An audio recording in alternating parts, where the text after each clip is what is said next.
April 1912 marked one of the most terrible tragedies in the history of the world. The most unsinkable vessel, the pinnacle of engineering at that time, the huge Titanic, sank. On that dark, moonless night, the ship had many chances to save its passengers. There was another ship just a few miles away that could have saved the Titanic, but it didn't. It wasn't a phantom ship, and it's not some legend or a theory. This is a documented reality. There are records and witnesses' statements confirming this. But why didn't this ship help? Let's find out what happened that night by looking at these events from 3 different points of view. Let's start with the Titanic version. 11:30 p.m. The moon hides behind black clouds. Visibility is bad. Everything is calm on the Titanic. Under the captain's guidance, the communications operator stays in touch with the mainland through the radio. At this moment, some stranger breaks into the frequency, interrupting the operator's communication. It's unclear what this strange man wants and what he's talking about. The operator doesn't try to figure it out. He shouts at the guy, demanding him to disconnect. The connection is interrupted. At 11:40 p.m., the Titanic crashes into an iceberg. The ice breaks the hull.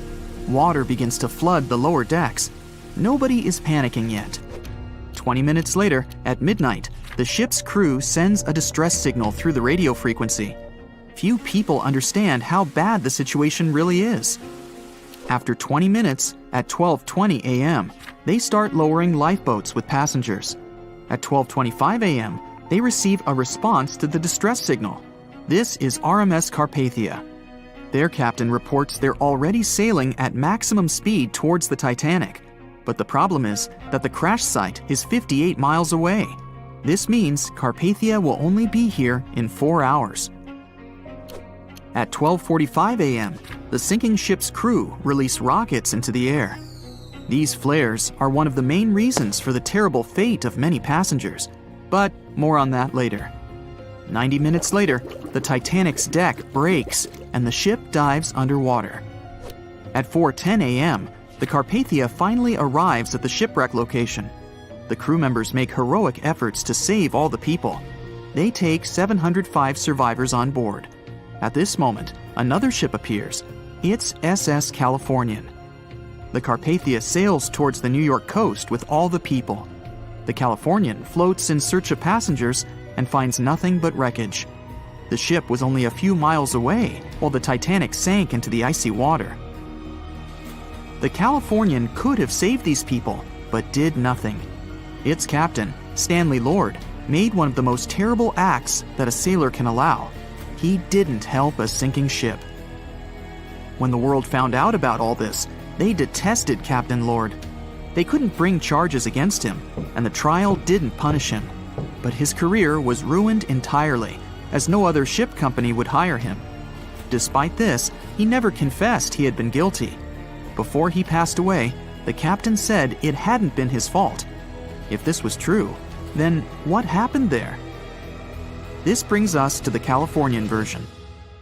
It's the night of April 14th. The Californian is sailing in the cold waters of the North Atlantic. The ship gets into a section with a lot of icebergs. At 10:10 p.m., Captain Lord stops the ship. It's too dangerous to move around this area, as they can damage the hull. At 11 p.m., the ship starts drifting. It's impossible to move in such conditions with such poor visibility. The captain knows that the Titanic is coming here, so he orders the radio operator to warn the ship about the danger. Radio operator Evans turns on the receiver and tries to contact the Titanic. He spends about 30 minutes on it. The connection is finally established. At this moment, the Titanic radio operator is speaking with the mainland. Evans interrupts this conversation and tries to warn the ship about icebergs. The operator doesn't understand Evans' words. He's annoyed because Evans broke into the channel so brazenly. He shouts at Evans and cuts the connection. Tired, Evans turns off the receiver and informs his superiors about the incident. It's still a mystery how the captain reacted to this news. He probably thought the Titanic knew about the danger. He lets Evans go to bed. If Evans hadn't turned off the radio and waited 1 hour, he would have heard a distress signal from the Titanic. But you shouldn't blame him. At this point, He has no official reason to stay at the transmitter. Evans is too exhausted and can't fight drowsiness. So, Evans goes to bed. The Titanic begins to sink. Its captain sends a distress signal. The operator on board the Carpathia catches it, but the Californian doesn't, since the receiver is turned off. Captain Lord can't sleep. He feels that something is wrong. Meanwhile, the Titanic is rapidly sinking under the water. The captain gives the order to launch rockets into the air. And here is where one of the critical mistakes takes place. They release warning lights, but they are not red. The crew forgot to take red rockets on board for some reason, so they lit up the sky with a bright white light. If you need to send a distress signal, you need to release red lights. Captain Lord sees these lights, but doesn't perceive them as a cry for help.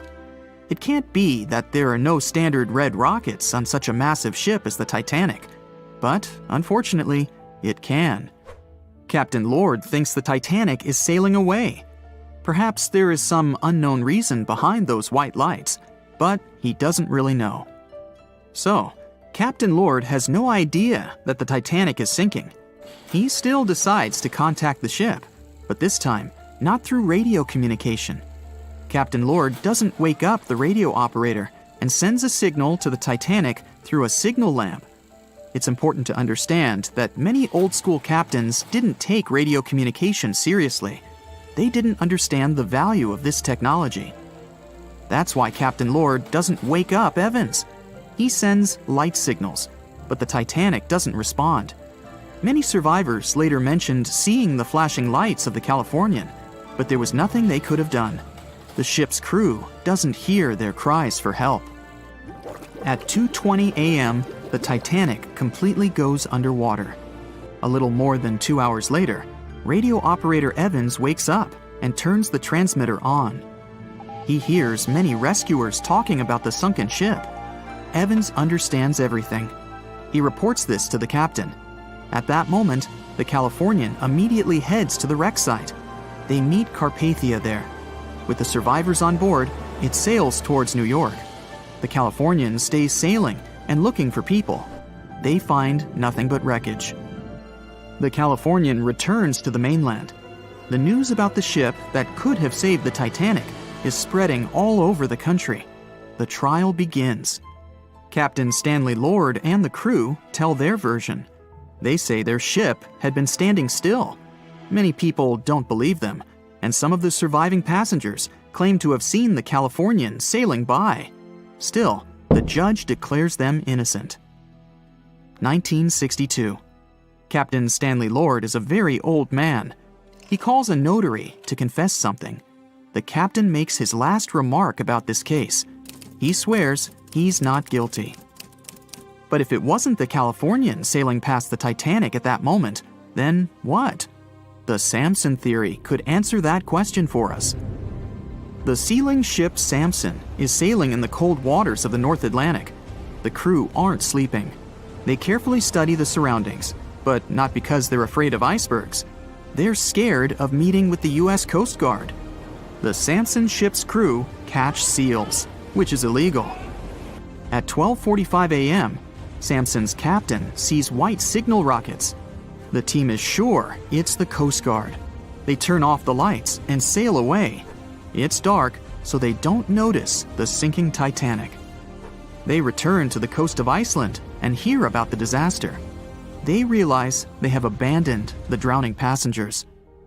The nephew of one of Samson's crew members reads about this story in his uncle's diary. The nephew asks for permission to publish these recordings. All the people realize that Captain Lord wasn't guilty, but unfortunately, he didn't live to see this moment. Actually, it's still unknown who is guilty in this story. 2 ships were nearby the Titanic. Their captains were adequate people. They would have helped save all the passengers. Their fault was that they couldn't understand what the Titanic wanted on that dark night. Someone forgot to put red flares in the box. This small but fatal detail was one of the leading causes of the tragedy. Over a century ago, the Titanic struck an iceberg and sank to the bottom of the Atlantic Ocean. Of the 2,240 people on board, only around 700 survived. Since then, the tragedy has been the subject of endless movies, documentaries, and books. And though we've learned a lot about the ship and many of the people on board, we hardly know anything about the iceberg responsible for the catastrophe, especially anything concerning its size. But maybe we can find some clues. The Titanic was constructed by the White Star Line as part of its new fleet of passenger liners. At the time, it was the largest ship ever built, and it lived up to its name. The ship was 883 feet long, equal to 2.5 soccer fields placed end to end, and 175 feet tall, which is close to 10 giraffes standing on top of one another. From the waterline to the deck alone, the boat was 60 feet high. That's close to the height of a 4-story building. The Titanic was big enough to have veranda cafes, a restaurant, a reading and writing room, a Turkish bath, a gym, and squash courts. There was even space for a swimming pool. The liner could carry a total of 3,300 people, including 2,435 passengers and 900 crew members. Although luxury was important, safety was paramount. The Titanic had been designed to have 16 watertight compartments below its deck. If the ship's hull was somehow compromised in an accident, up to 4 of these compartments could take on the water, while the remaining 12 would keep the ship afloat. Philip Franklin, vice president of the White Star Line, said this was what made the ship truly remarkable. It's believed that the man said, "There is no danger the Titanic will sink. The boat is unsinkable, and nothing but inconvenience will be suffered by the passengers." He was so very wrong. The ship left England for its first and last voyage on April 10, 1912. And all it took was a single iceberg to bring that mighty vessel down. Icebergs are fascinating. They are formed during a process called calving, when large chunks of freshwater ice break free from glaciers and float away into open water. They eventually melt away and disappear. In the northern hemisphere, the majority of these icebergs come from Greenland. In the south, they come from Antarctica. What you see on top of the water is only a small portion of an iceberg. This is just the tip. Most of it, up to 90%, is hidden under the water. Only when you examine pictures of the entire thing can you truly appreciate how massive icebergs are. It's the part of the iceberg you can't see that is often the most dangerous. Beneath the waves, it can have jagged edges in random places. A ship can easily get too close without realizing it, resulting in serious damage to the bottom of the boat. And it's not just big icebergs you have to watch out for. Smaller ones, which are more difficult to spot, can prove to be just as dangerous. A growler, for example, is under 7 feet long, with just a bit more than 3 feet showing above the water. And a slightly larger bergy bit is less than 15 feet in size. The dangers of icebergs were well known when the Titanic set sail. In 1901, the Islander was traveling through the inside passage to Alaska. It collided with an iceberg and sank immediately. Luckily, 138 of the 178 people on board made it to safety. Back then, there wasn't any special equipment for detecting icebergs. The best tool was your eyes. From a special vantage point above the ship called the crow's nest, 2 members of the crew had to stare out over the ocean and watch for potential hazards. The crow's nest was located at the front of the ship, 49 feet above the deck. It was attached to the mast. From this height, a person had a good view of the ocean. If they saw anything suspicious, they could ring a large bell to sound the alarm. After that, they could call from a special telephone to warn the captain of any danger. But imagine what a horrible job this would have been, especially on the night the Titanic sank. The crow's nest wasn't a warm and cozy room surrounded by windows. Instead, it was a large open tub exposed to the elements. On April 14, 1912, the air temperature was around 39 degrees Fahrenheit, which is close to freezing.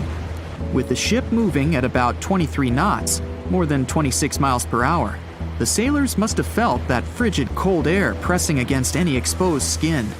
The only good thing about the job was that the shift only lasted 2 hours. Frederick Fleet was the sailor who actually spotted the iceberg that sank the Titanic. He was up in the crow's nest, working with Reginald Lee at the time. Fleet kept track of the left side of the ship, while Lee scanned the right. It was 10 p.m. when the two men started their shift. They had already been warned about the possibility of ice. But when you're cold and it's dark, it might feel like an impossible task. Even worse, the two men didn't even have binoculars to make the job any easier. Fleet would later insist that having binoculars would have prevented the tragedy. With about 20 minutes remaining on the job, the sailors noticed the iceberg. Fleet rang the bell, once, twice, and again. He then called up to the bridge to inform the crew. At first, the call seemed to come in the nick of time. The ship's engines reversed, and the massive ocean liner managed to turn. It wasn't enough to miss the iceberg, though. Ice showered down onto the ship's deck. The iceberg tore through the hull, and water flooded in. 2 hours and 40 minutes later, the Titanic was gone. And here we have clue number 1. The iceberg was big enough to be spotted with the unaided eye in the dark of the night without any binoculars. It was also tall enough for bits of ice to fall down onto the ship's deck. Since this all took place long before social media and smartphones, nobody on board would have been taking photos or videos at the time. So, of course, we don't have any footage of the actual iceberg. But there are photos of the possible iceberg from later that day. The SS Prinz Adalbert was sailing near the area on the morning of April 15, 1912. The steward on the ship had not yet heard about what had happened to the Titanic. But when he spotted an iceberg floating by, he was compelled to photograph it. Why? There was a line of red paint along the bottom of the iceberg, indicating that it had likely collided with a ship sometime within the previous 12 hours. A second photo was taken from a ship called the Minia, which was sent into the area to look for debris from the collision. Captain de Carteret said that among the wreckage, he had seen only one iceberg. He also noticed a streak of red paint on it. From the photos and witness accounts, newspaper reports estimated the iceberg to be 50 to 100 feet high and 200 to 400 feet long. That's clue number 2. The iceberg that hit the Titanic probably started its ocean journey from Greenland's coast, heading past the Baffin Bay to the Davis Strait. From here, it must have slipped through the Labrador Sea and finally reached the Atlantic. And that, in itself, is pretty impressive. The glaciers in Greenland create between 15,000 to 30,000 icebergs each year. Some small, some big. Of these, a mere 1% will actually make it to the Atlantic. The others simply melt along the way. We know that the temperature of the Atlantic Ocean, where the sinking took place, was around 28 degrees Fahrenheit. That's below freezing. For humans, this could cause frostbite or hypothermia. But that temperature is actually warm for an iceberg. Most would only last 2 to 3 years in the North Atlantic, slowly melting into the warmer water.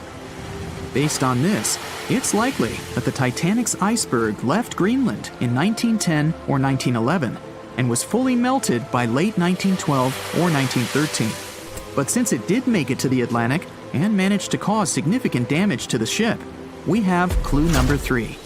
We will never know for certain the size of the iceberg from that day, but we do know that it definitely wasn't a growler or a bergy bit. Both those types of icebergs are much too small, and if the ice was indeed scattered across the deck during the collision, the iceberg must have been a little taller than 60 feet. The newspaper estimates are probably as close as we're going to get. The iceberg that took down the Titanic was indeed a formidable one, and icebergs are still a threat. As recently as 2007, the cruise ship Explorer struck one and sank in Antarctica's Weddell Sea. Luckily, everybody survived. The International Ice Patrol was created in 1914 following the Titanic's sinking. The organization is still in operation today, made up of representatives from several countries. Using airplanes and radar, the patrol locates and tracks larger icebergs, making the information available to anyone who needs it and preventing more ocean tragedies in the process. It was September 12, 1990. In those times, way before instant messaging and Zoom calls, a little girl was looking for pen pals. Zoe was aboard a ship from England to Belgium on vacation with her parents. She was only 10 years old at the time, but was a very clever schoolgirl. She took a piece of paper and started putting some words together. She introduced herself, Hello. then wrote about how she liked ballet and playing the flute and the piano. Of course, she couldn't help but mention her two adored pets, a little hamster she called Sparkle and her fish Speckle. She also put down the address at which she could be reached in case someone was interested in writing back to her. But alas, she was at sea. Who could she send this message to? An interesting idea came to her mind. She carefully placed her letter in a plastic bottle, tightly closed the lid to protect it from the water, and threw it into the sea. The little girl's excitement faded away over the years as she didn't receive a response. Maybe the bottle got stuck somewhere. Maybe it was swallowed by some big, scary sea creature. Or maybe the water actually poked through the plastic cap and destroyed her message. Many years later, on Christmas, a letter for Zoe was received at her parents' house under her maiden name. The postage signaled that the message was from Europe. It was from a Dutch couple, Piet and Jacqueline Leteau, who had found her delicate bottle and were very considerate to write back. They pointed out that they had found the letter among the debris thrown at the shore by the sea. Zoe's letter had been stranded for a staggering 23 years at sea and traveled for more than 350 miles to reach its final destination near Rotterdam in the Netherlands. That's quite a voyage for a small plastic bottle. A story similar to that of Zoe is the strange connection between two little boys. A little German boy named Frank Uzbek was on a boat traveling to Denmark when he got the same idea as Zoe. He was 5 years old at the time he put together a message and threw it into the unknown. The year was 1987. He got his response years later when he was 29. His letter, just like the one Zoe would send a couple of years later, had been at sea for 24 years. His message was found by a boy named Daniel Korotkin while he was on a walk with his parents on the Curonian Spit near the Baltic Sea. Daniel was lucky that his father knew enough German to translate the message. The unlikely friends eventually met via video call in 2011. Not all message-in-a-bottle stories have been explained away. In 2013, a Croatian surfer came across a damaged bottle while near the Adriatic Sea. The message it contained dated back to 1985, and it was from a man named Jonathan. The sender was eager for his letter to reach a woman named Mary, and he also expressed his keenness for her to respond. Since the letter was supposedly sent from Nova Scotia, the bottle had to have traveled a mind-boggling 3,700 miles. The message went from the Atlantic Ocean, entered the Mediterranean Sea, and reached the Adriatic shores in Croatia. The identities of neither John nor Mary were ever discovered. There are also messages in a bottle with wonderful love stories to share. This was the case for Ake and Paulina Viking. When Ake, a lonely Swedish sailor, placed a letter in a bottle and threw it in the Mediterranean Sea, he had no idea the piece of paper would eventually reach his future wife. This was in the early 1950s. The bottle was found by an Italian man who was inspired enough to give it to his niece, Paulina. After a year of back-and-forth letters being exchanged, Aki and Paulina eventually met and got married. Having decided to share their story with the world, they became somewhat of a celebrity couple for the time. They even shared video footage of their wedding with the world, and their story was featured in a bunch of newspapers. This fortunate event started a movement between young people looking for love, increasing the number of messages being thrown out at sea in search of a fairy tale ending. Not all the stories that started out like this eventually worked out, though. In 1945, an American named Frank Hayostak placed a similar message to that of Aki's in a bottle and threw it in the waters. Almost a year later, his letter was found by an Irish woman. Her name was Brenda O'Sullivan. Their years of correspondence soon caught the attention of the media at the time, but their friendship never flourished because of the added pressure. They eventually met in person when Frank traveled to Ireland, but he didn't stay for long, and they eventually got out of touch with each other. After Titanic met its strange ending, many bottles containing secret messages started to surface. Almost all of them proved to be counterfeited, apart from one letter. Years after Titanic had sunk in the icy Atlantic waters, a bottle was found on the Irish shores. It was supposedly from a man named Jeremiah Burke, and to this day, It is considered to be the only genuine message in a bottle originating from Titanic. The piece of paper simply stated the sender's name and the location, the Titanic, accompanied by the word goodbye. Since the date has washed away, it's difficult to estimate whether the note was sent before or after the ship had hit the iceberg. The common understanding is, however, that since Jeremiah was looking to relocate to the U.S., he was merely sending his last symbolic regards to his family and friends back in Ireland. This simple way of meeting and sometimes corresponding with people has turned into a hobby for a man from a Canadian province named Prince Edward Island, located east of the U.S. state of Maine. This man, Harold Hackett, claims to have sent over 4,000 bottles into the Atlantic Ocean since 1996. He also claims to have received many responses from all over the world, including letters from people in Europe, like France and Germany, but also from the Bahamas or even Africa. This unlikely pastime earns him about 150 Christmas cards from his pen pals each year. To this day, he refuses to add his phone number to any of his letters.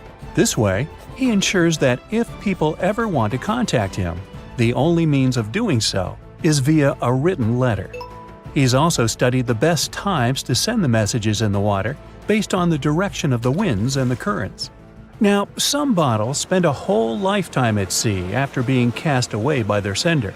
It was the case for a British man that wrote a message and placed it into a bottle before throwing it in the English Channel in 1914.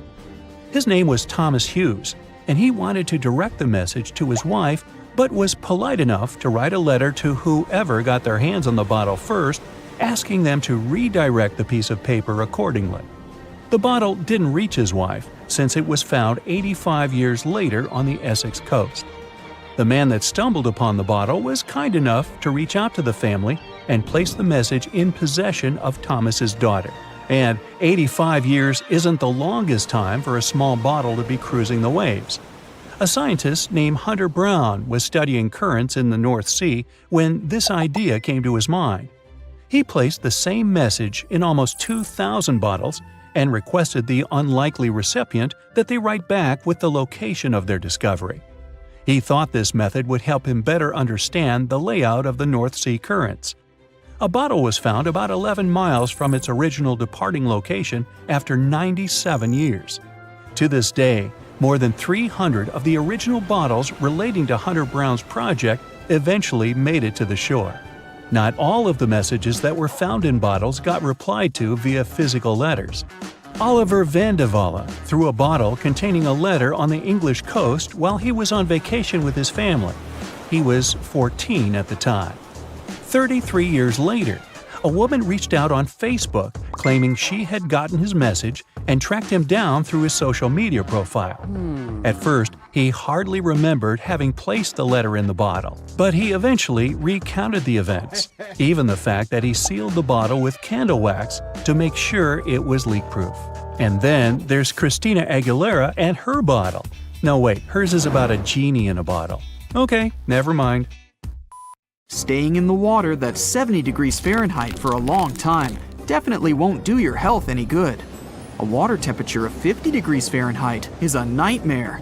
It feels much colder than the air of the same temperature. The passengers of the Titanic were in 28 degrees Fahrenheit water. Can you imagine how cold it was? Even the iceberg that the Titanic met was warmer. The water didn't freeze because of the high salt content. But what if the temperature had been higher? What if the Titanic had sunk in warm water, say 120 degrees Fahrenheit? Theoretically, this could have happened had the waters of the North Atlantic met a warm undercurrent from the southern part of the ocean on disaster day. But this heat wouldn't have been enough. The ocean area is too vast, and the temperature is too low at night. The warm undercurrent alone wouldn't have made a difference for people who were overboard. But if the Titanic had sunk in another place at one particular moment, perhaps then all people could have been saved, thanks to an incredible natural phenomenon. Now, on board everybody, our voyage to a parallel universe begins. It's a moonless night on April 14th through 15th. The Titanic crashes into an iceberg. Icy water floods the lower decks. The captain sends a distress signal. The nearest rescue ship, Carpathia, is 58 miles away from the sinking Titanic. At maximum speed, Carpathia will get there in 4 hours. That's quite long, even in warm tropical waters, since your body loses heat anyway. The Titanic begins to sink. The crew downs lifeboats. Some of the passengers jump overboard. The ship is going under the water. There are no boats left, so you jump along with other passengers. It feels as if you got inside a huge iceberg. The water is so cold that it's hard for you to move. You can't even scream because there's no air in your lungs. But at this moment, you feel a pleasant warmth coming from the depths. The heat rises above your knees and waist, then reaches your neck. Finally, you regain control of your muscles and can breathe deeply. You notice that all the other passengers feel the same warmth. The water becomes a little hot. It makes you happy. But in a moment, horror replaces your delight. The ocean begins to foam. And not because of the high temperature, but because something is rising from the ocean floor. You hear a heavy, low sound coming from the depths. It's not a sinking Titanic, but something bigger. You can see a huge iceberg nearby. It's melting, and a huge chunk is breaking off from it. 1,000,000 bubbles appear on the surface. Then you feel something hit you in the leg. Thousands of strange lightweight rocks are rising from below. There are also massive plates among them. People use them as lifeboats. You climb on one of those rocks and look at the ship. It doesn't sink, since all the water is bubbling and pushing the vessel up. You take one of the small rocks and understand everything. It's pumice. An underwater volcano has woken up right under the ship. Thousands of tons of volcanic rock are floating to the surface. When it erupts, its magma shakes the entire space, heats the water, and destroys the seabed. But it doesn't result in anything destructive on the surface. The enormous pressure of hundreds of millions of gallons of water suppresses the volcano's power. Molten rocks of the Earth's crust are pressed against the seabed, and pumice rises to the surface. And here's why it happens. The upper part of Earth consists of many solid parts, tectonic plates. These plates collide with each other and divide. And when one part separates from another, the magma immediately comes up. So, all volcanoes are these unstable fault sites. If the Titanic had sailed over one of these areas during an eruption, many passengers would have been saved. Back in the parallel universe, you notice the Titanic starts sinking again. The water is no longer bubbling. The volcano has gone out. In a matter of seconds, the ocean turns icy again. Fortunately, you have your pumice lifeboat. This is enough to wait for rescuers. But let's imagine a situation with no underwater volcano and an iceberg. A situation when the water was warm from the very beginning. One of the engines in the motor compartment of the ship breaks down. Several pipes burst because of increased pressure, and now there's a crack in the ship's body. Water is filling the lower decks. The ship is sinking. People evacuate on lifeboats. There's less panic since the night is warm and no one is freezing. Each passenger gets a life jacket. The ship is breaking. You understand that you have to jump. The Titanic goes underwater. Many passengers fall overboard in horror. They dive into the dark ocean and immediately come to the surface. Panic and complete chaos take over. The ship disappears in the dark, and finally, it's all silent. A few minutes pass, and you notice there's no panic at all. The water is warm. Almost all passengers have life jackets. Someone is floating on the wooden ship wreckage. After a couple of hours, the water no longer seems so comfortable. The ocean takes away your body heat. To keep warm, passengers swim closer to each other in a tight circle. Yeah, now it's quite possible to wait for another couple of hours till the rescuers come. People on lifeboats sail closer and take those who freeze on board. Passengers take turns, 20 minutes in the water, then 20 minutes in boats. It's essential not to take your clothes off. Even a wet outfit helps keep your body warm for longer. And when it seems that everyone is saved, somebody screams. A girl in a boat looks scared. She trembles with fear and points her finger into the black water. Passengers try to see what's there and notice a triangular fin. 1, 2, 3. There are so many of them! The noise of the sinking ship has attracted a group of sharks, and now they are circling the survivors, hoping to satisfy their hunger.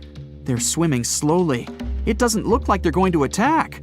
But you should keep your eyes open, as these fish are some of the world's most aggressive and dangerous sharks, the bull sharks. They can be agile, fast, and unpredictable. They don't swim in the cold waters of the Atlantic, but the water in this parallel universe is perfect for them. The sharks are strong and sturdy. They create the illusion of slowness to relax their prey. They're called bull sharks because of their short, blunt muzzle, like that of a bull, and they like to hit a target or other sharks with their forehead. Several fish are ramming boats. Someone falls into the water. Fortunately, people help them back on board. The sharks aren't going to retreat. Chaos and panic ensue. People are screaming and splashing the water with paddles to scare away the fish, but it doesn't help. One of the sharks opens its toothy mouth and clings to a boat. At this moment, you notice more fins nearby. A pack of great white sharks arrives at the party. They are some of the most dangerous animals on the planet. They're big, fast, and strong, and their 300 triangular teeth lined in several rows are sharp as blades. Great white sharks swim around the boats and scare away the bull sharks. You fall off the boat and see a big fin approaching you. Fear awakens the survival instinct in you. You're trying your best to swim away from the shark as far as possible. Of course, it's useless, since the shark is much faster and will definitely catch you. You feel your foot touching the shark's nose. The other foot gets into the toothy mouth. You scream in horror. After a second, the shark lets you go. Great white sharks rarely attack people. If they bite, it's just to test you. After all, the shark's favorite prey is seals. It simply loses interest if it realizes you aren't a seal. But if the shark is starving, it doesn't matter to it what kind of prey you are. Lucky for you, this one is not like that. Those survivors in the boats have almost nothing to fear either. Great white sharks don't attack them. They can push boats slightly, but only to test them. The great white shark is swimming away from you. But a bull one appears, and it looks like it's hungry. The shark is swimming towards you, opens its mouth, and a loud ship horn penetrates the water. This is the RMS Carpathia that has come to the rescue. All the sharks swim away scared. All passengers are saved. Back in our universe, another ship that had been nearby could have saved the passengers much earlier. But that's another story. It was the biggest ship ever built in its time, and it was supposed to be unsinkable. But within days of steaming out on its first voyage in 1912, the Titanic was gone beneath the relentless waves of the North Atlantic Ocean. And of its more than 2,200 passengers and crew, only 706 survived that dreadful night. Would a smaller ship have fared any better in the same situation? Did the size of the iceberg truly matter in the end? Was it a mistake for the ship to change course at the last minute as it tried to avoid impact? These are three questions that have people pondering, what if? We do know that Titanic was considered an engineering marvel in its day. Designed by Thomas Andrews for the British shipping company White Star Line, it was just over 880 feet long and 175 feet tall. Built with abundant space for 840 staterooms, a swimming pool, a squash court, a gym, and 2 dining rooms. But it was below deck that one of its most impressive new features could be found.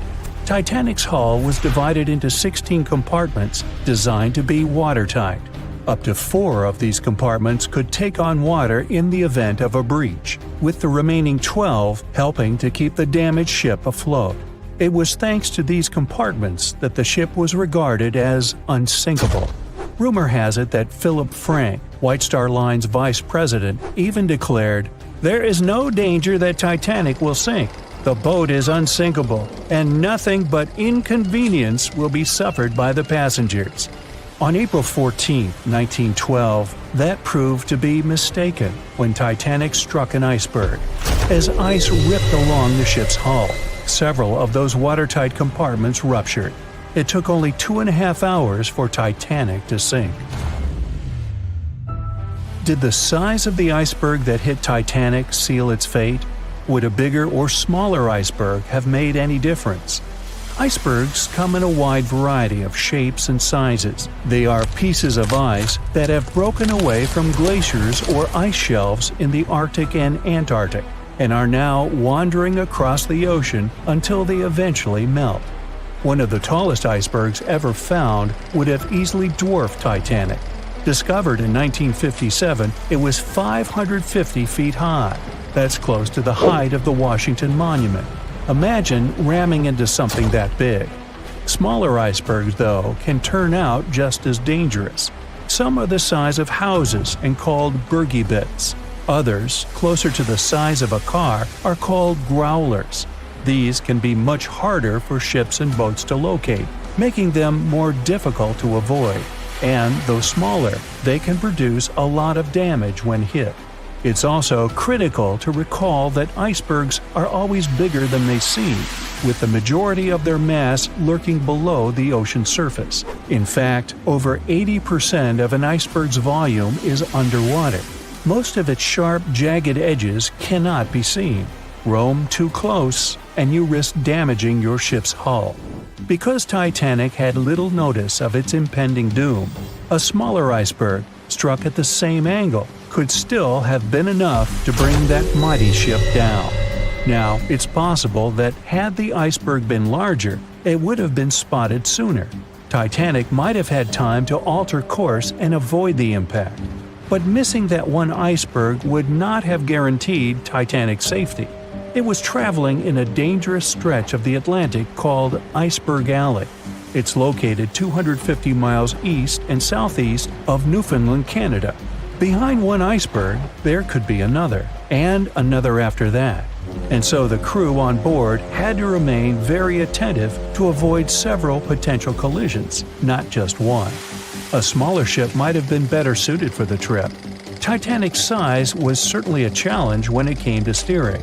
In fact, it had just left her dock in Southampton when it nearly collided with another smaller ocean liner, the SS New York, missing it by just 2 feet.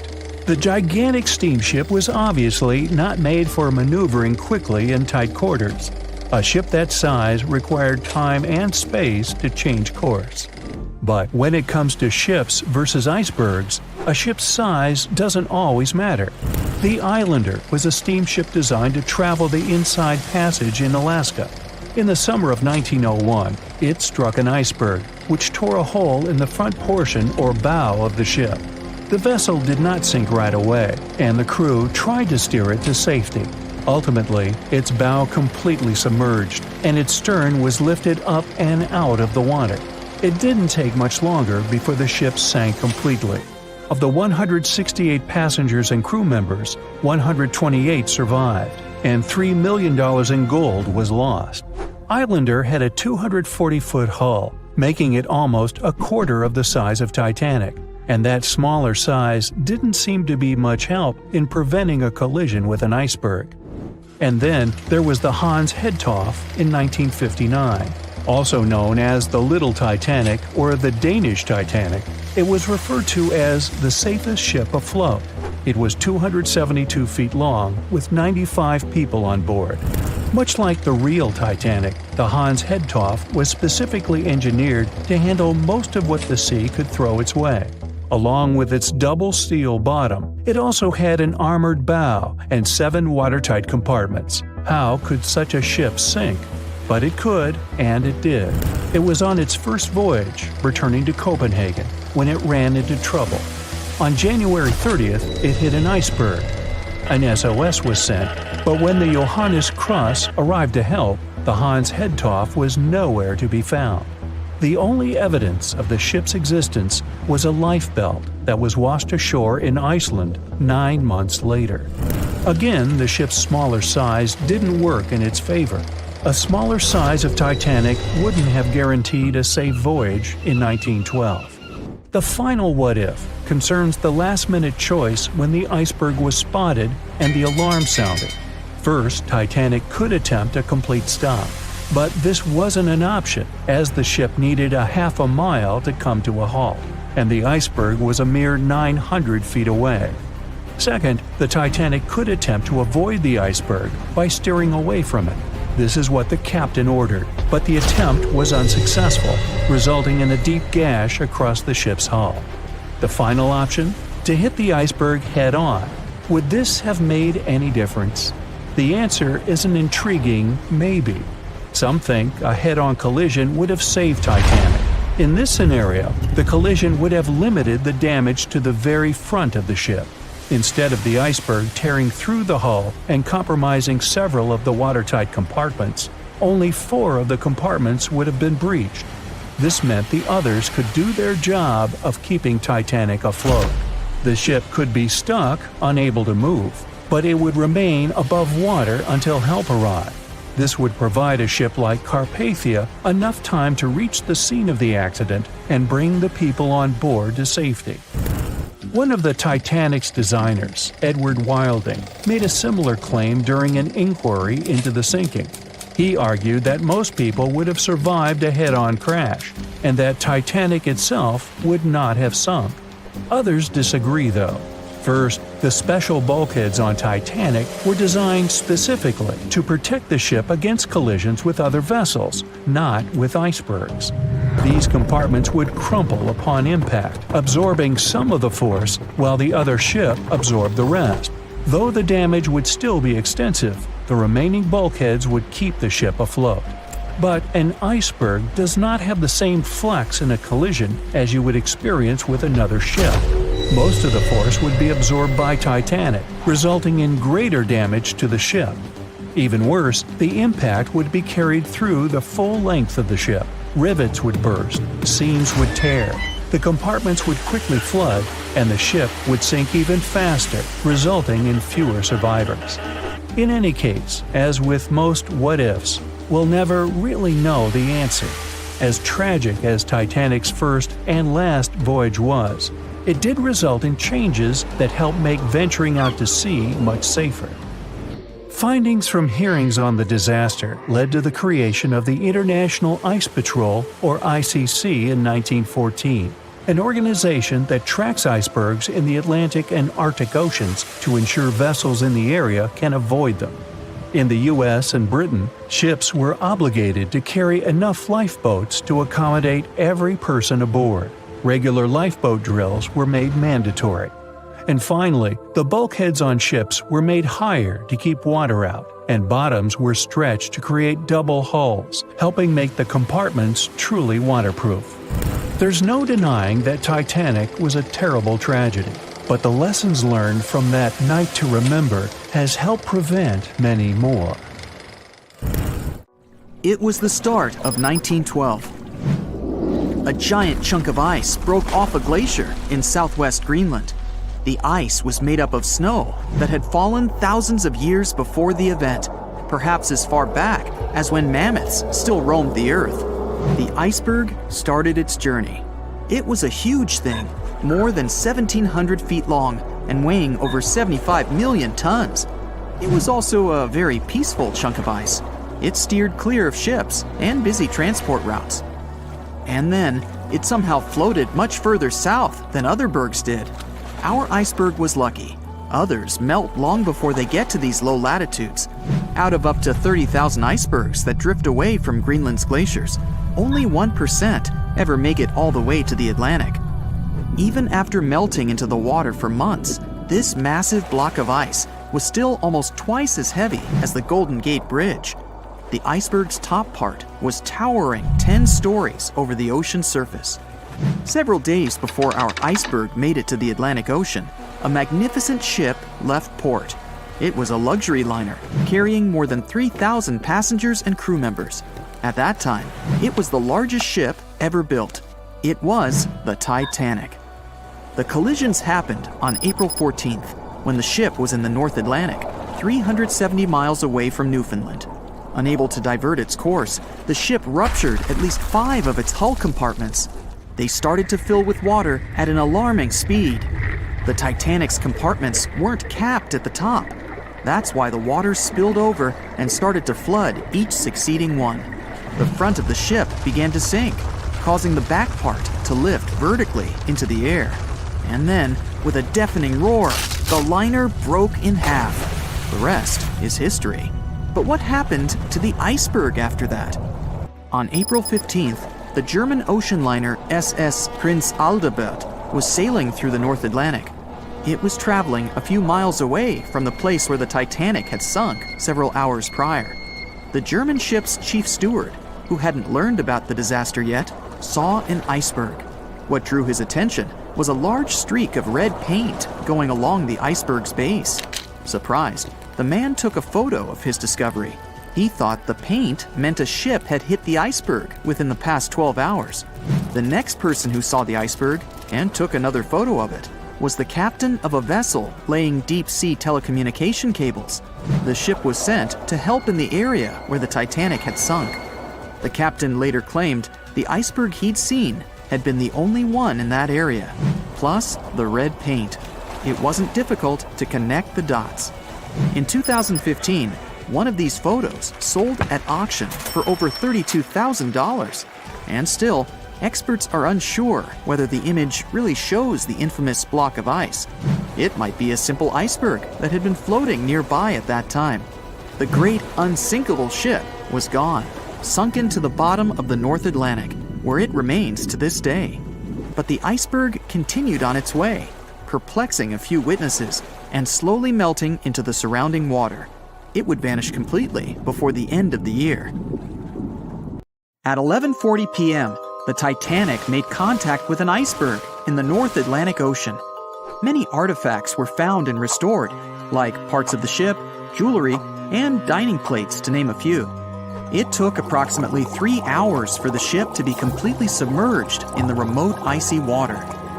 The night was cold and very much alive.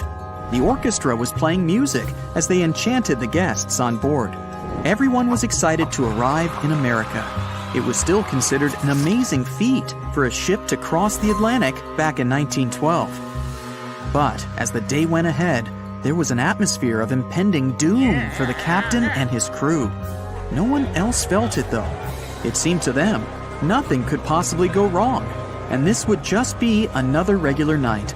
To them, the Titanic was unsinkable. The last thing on your mind when thinking about the Titanic is the mail crew. Yes, there were mailmen on board delivering mail to America. It may seem like a pretty mundane occupation, but there was a very tough test to pass in order to be accepted on board. And only a few top candidates would qualify, and those few would get shortlisted and accepted. John Starr March, an American, was one of these mailmen earning between $1,000 to $1,500 a year working on the Titanic. Back in 1912, this was considered to be a lot of money. They were not officially part of the ship's crew, since the mail crew was placed near the third-class quarters. But given their influence and resistance, they were eventually moved and given a private dining area. March got this job since he needed the money to support his family. He found a perfect way to earn some big bucks, working on a large ship traveling across the ocean. He was 51 at the time and came from New Jersey. Sadly, he was on board when the ship sank and didn't make it. But they recovered a pocket watch that gives us a little insight into what happened that fateful evening. It's a gold case engraved with filigree and had a caption saying it was made by the Elgin National Watch Company. On the surface, you'd think this would just make a pretty cool antique sitting over the fireplace, but there are some unusual details about it. There are obvious signs water seeped beneath the glass, and the black arms of the watch indicate the time to be exactly 1:27. It leaves us wondering why the clock stopped at this precise hour. What was the owner doing? The mail clerks were operating a fully functioning and efficient mail sorting facility on board the Titanic. This wasn't something you'd come by often on a cruise ship, since typical ocean liners use closed mail bags to transport the mail from one port to another. But the mail sorting facility on the Titanic allowed passengers to send out postcards whenever the ship docked in transit zones in Ireland and France. According to reports, people started heading back to their rooms at around 11 p.m., but some of them were still hanging around and enjoying their night. The 5 mailmen were celebrating a colleague's birthday in their separate dining room. 5 minutes before impact, crew members spotted the iceberg and rang the bell 3 times as a warning that something was ahead of the ship. They gave orders for the Titanic to move left, or, as they say in the biz, hard a starboard, to make the engines reverse. It was not enough to avoid the great impact. At 11:40 p.m., the Titanic struck the iceberg, and disaster erupted on the inside. Not just water seeping in and ultimately sinking the ship, but panic and chaos among the passengers and crew members. Captain Smith reached the deck and was informed that the Titanic had hit an iceberg. And at the same time, the mailroom began filling with water. We know that the 880-foot ship was completely submerged at around 2:20 a.m., with 706 survivors.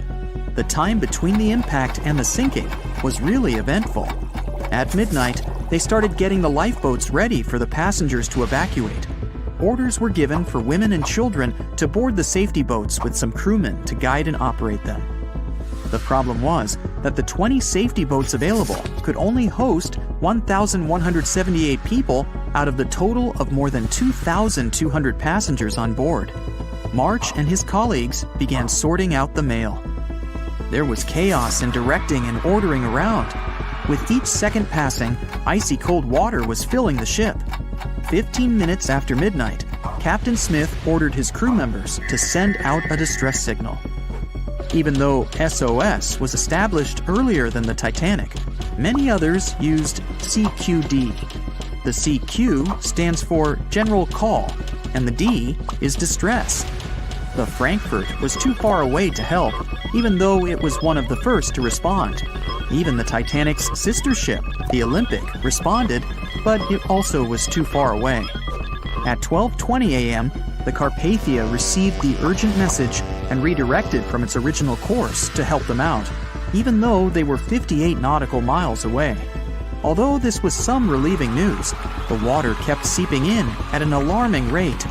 It wasn't easy to keep everyone calm, knowing that the ship could be underwater in a matter of hours. At this point, many passengers were already on board the safety boats, waiting to descend into the water. The musicians on board began playing music for the ones still waiting. At first, they were playing in the first-class lounge, and then they moved to the deck. There's a debate on how long they were playing for, and what song it was. None of the musicians made it out. The 5 mailmen on board were also doing their duties while the ship was sinking. According to a ship officer, the mailroom was already covered in water above the ankles, and the mailmen were busy trying to save as much mail as they could. March was one of them. There were bags of mail floating around. They started with the registered mail. Witnesses of the Titanic sinking reported the mailmen were putting bags of mail on the deck to keep them from getting wet until help arrived. They also mentioned bags of mail were floating about in the freezing water. It wasn't until 12:45 a.m. when lifeboat number 7 on the left side of the ship was lowered onto the water. Even though it had room for roughly 65 people, only 27 people were inside. Many of the safety boats carried fewer passengers than their maximum capacity allowed. The crew were worried that the boats would capsize if so many people were on them. Some reports suggest that some people even refused to board the safety ships, sticking with the claim that the Titanic was unsinkable.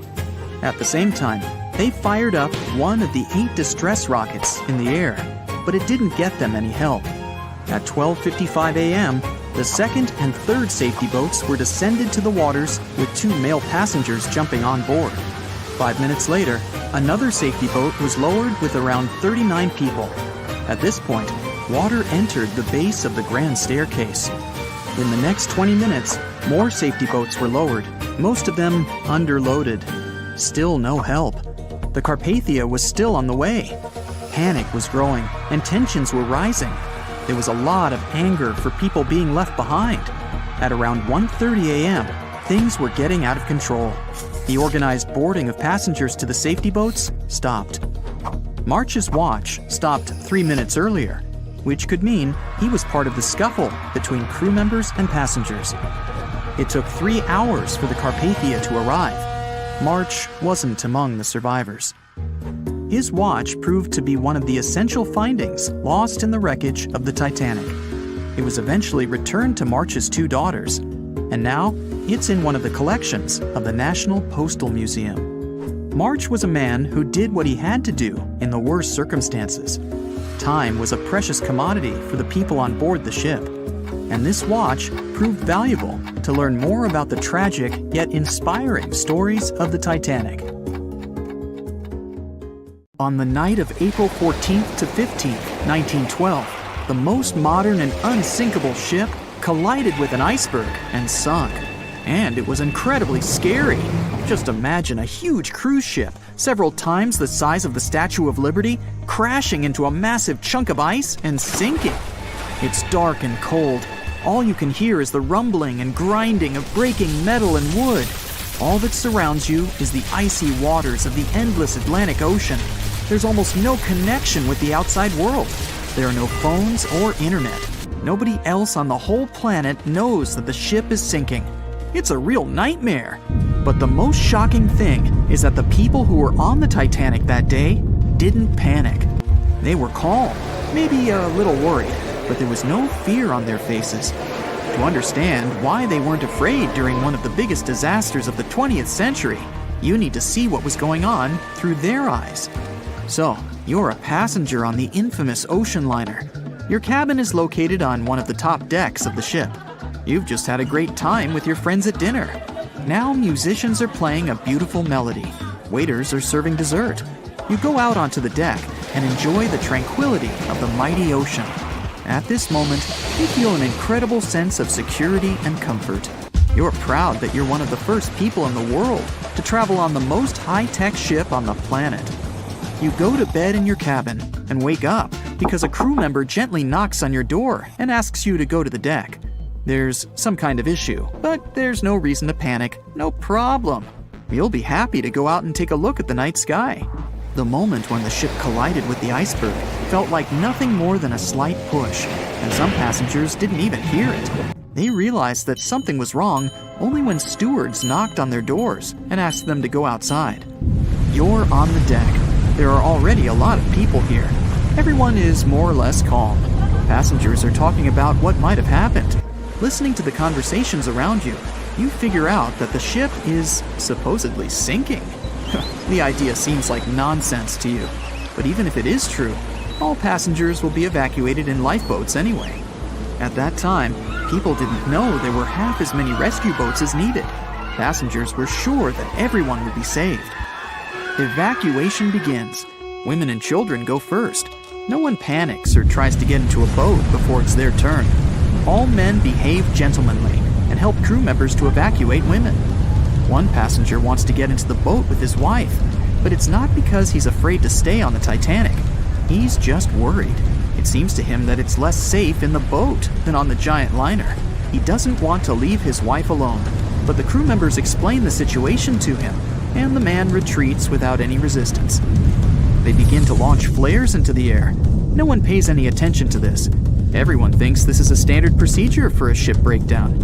If there had been many experienced travelers on board, they would have understood the flares were fired because the ship was in distress. Perhaps then, people would have started panicking, but most of the passengers simply didn't notice it.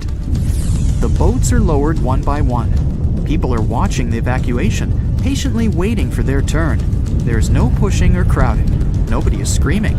The actions of the crew help the passengers to remain calm. They deliberately downplay the severity of the situation to prevent panic. Someone says the boats are launched simply as a precaution. Also, the crew members claim that a rescue ship is heading for the Titanic and is just a few miles away. Some passengers say they see the lights of another ship. The people who are already sitting in the boats want to stay closer to the Titanic, since this way they'll feel safer.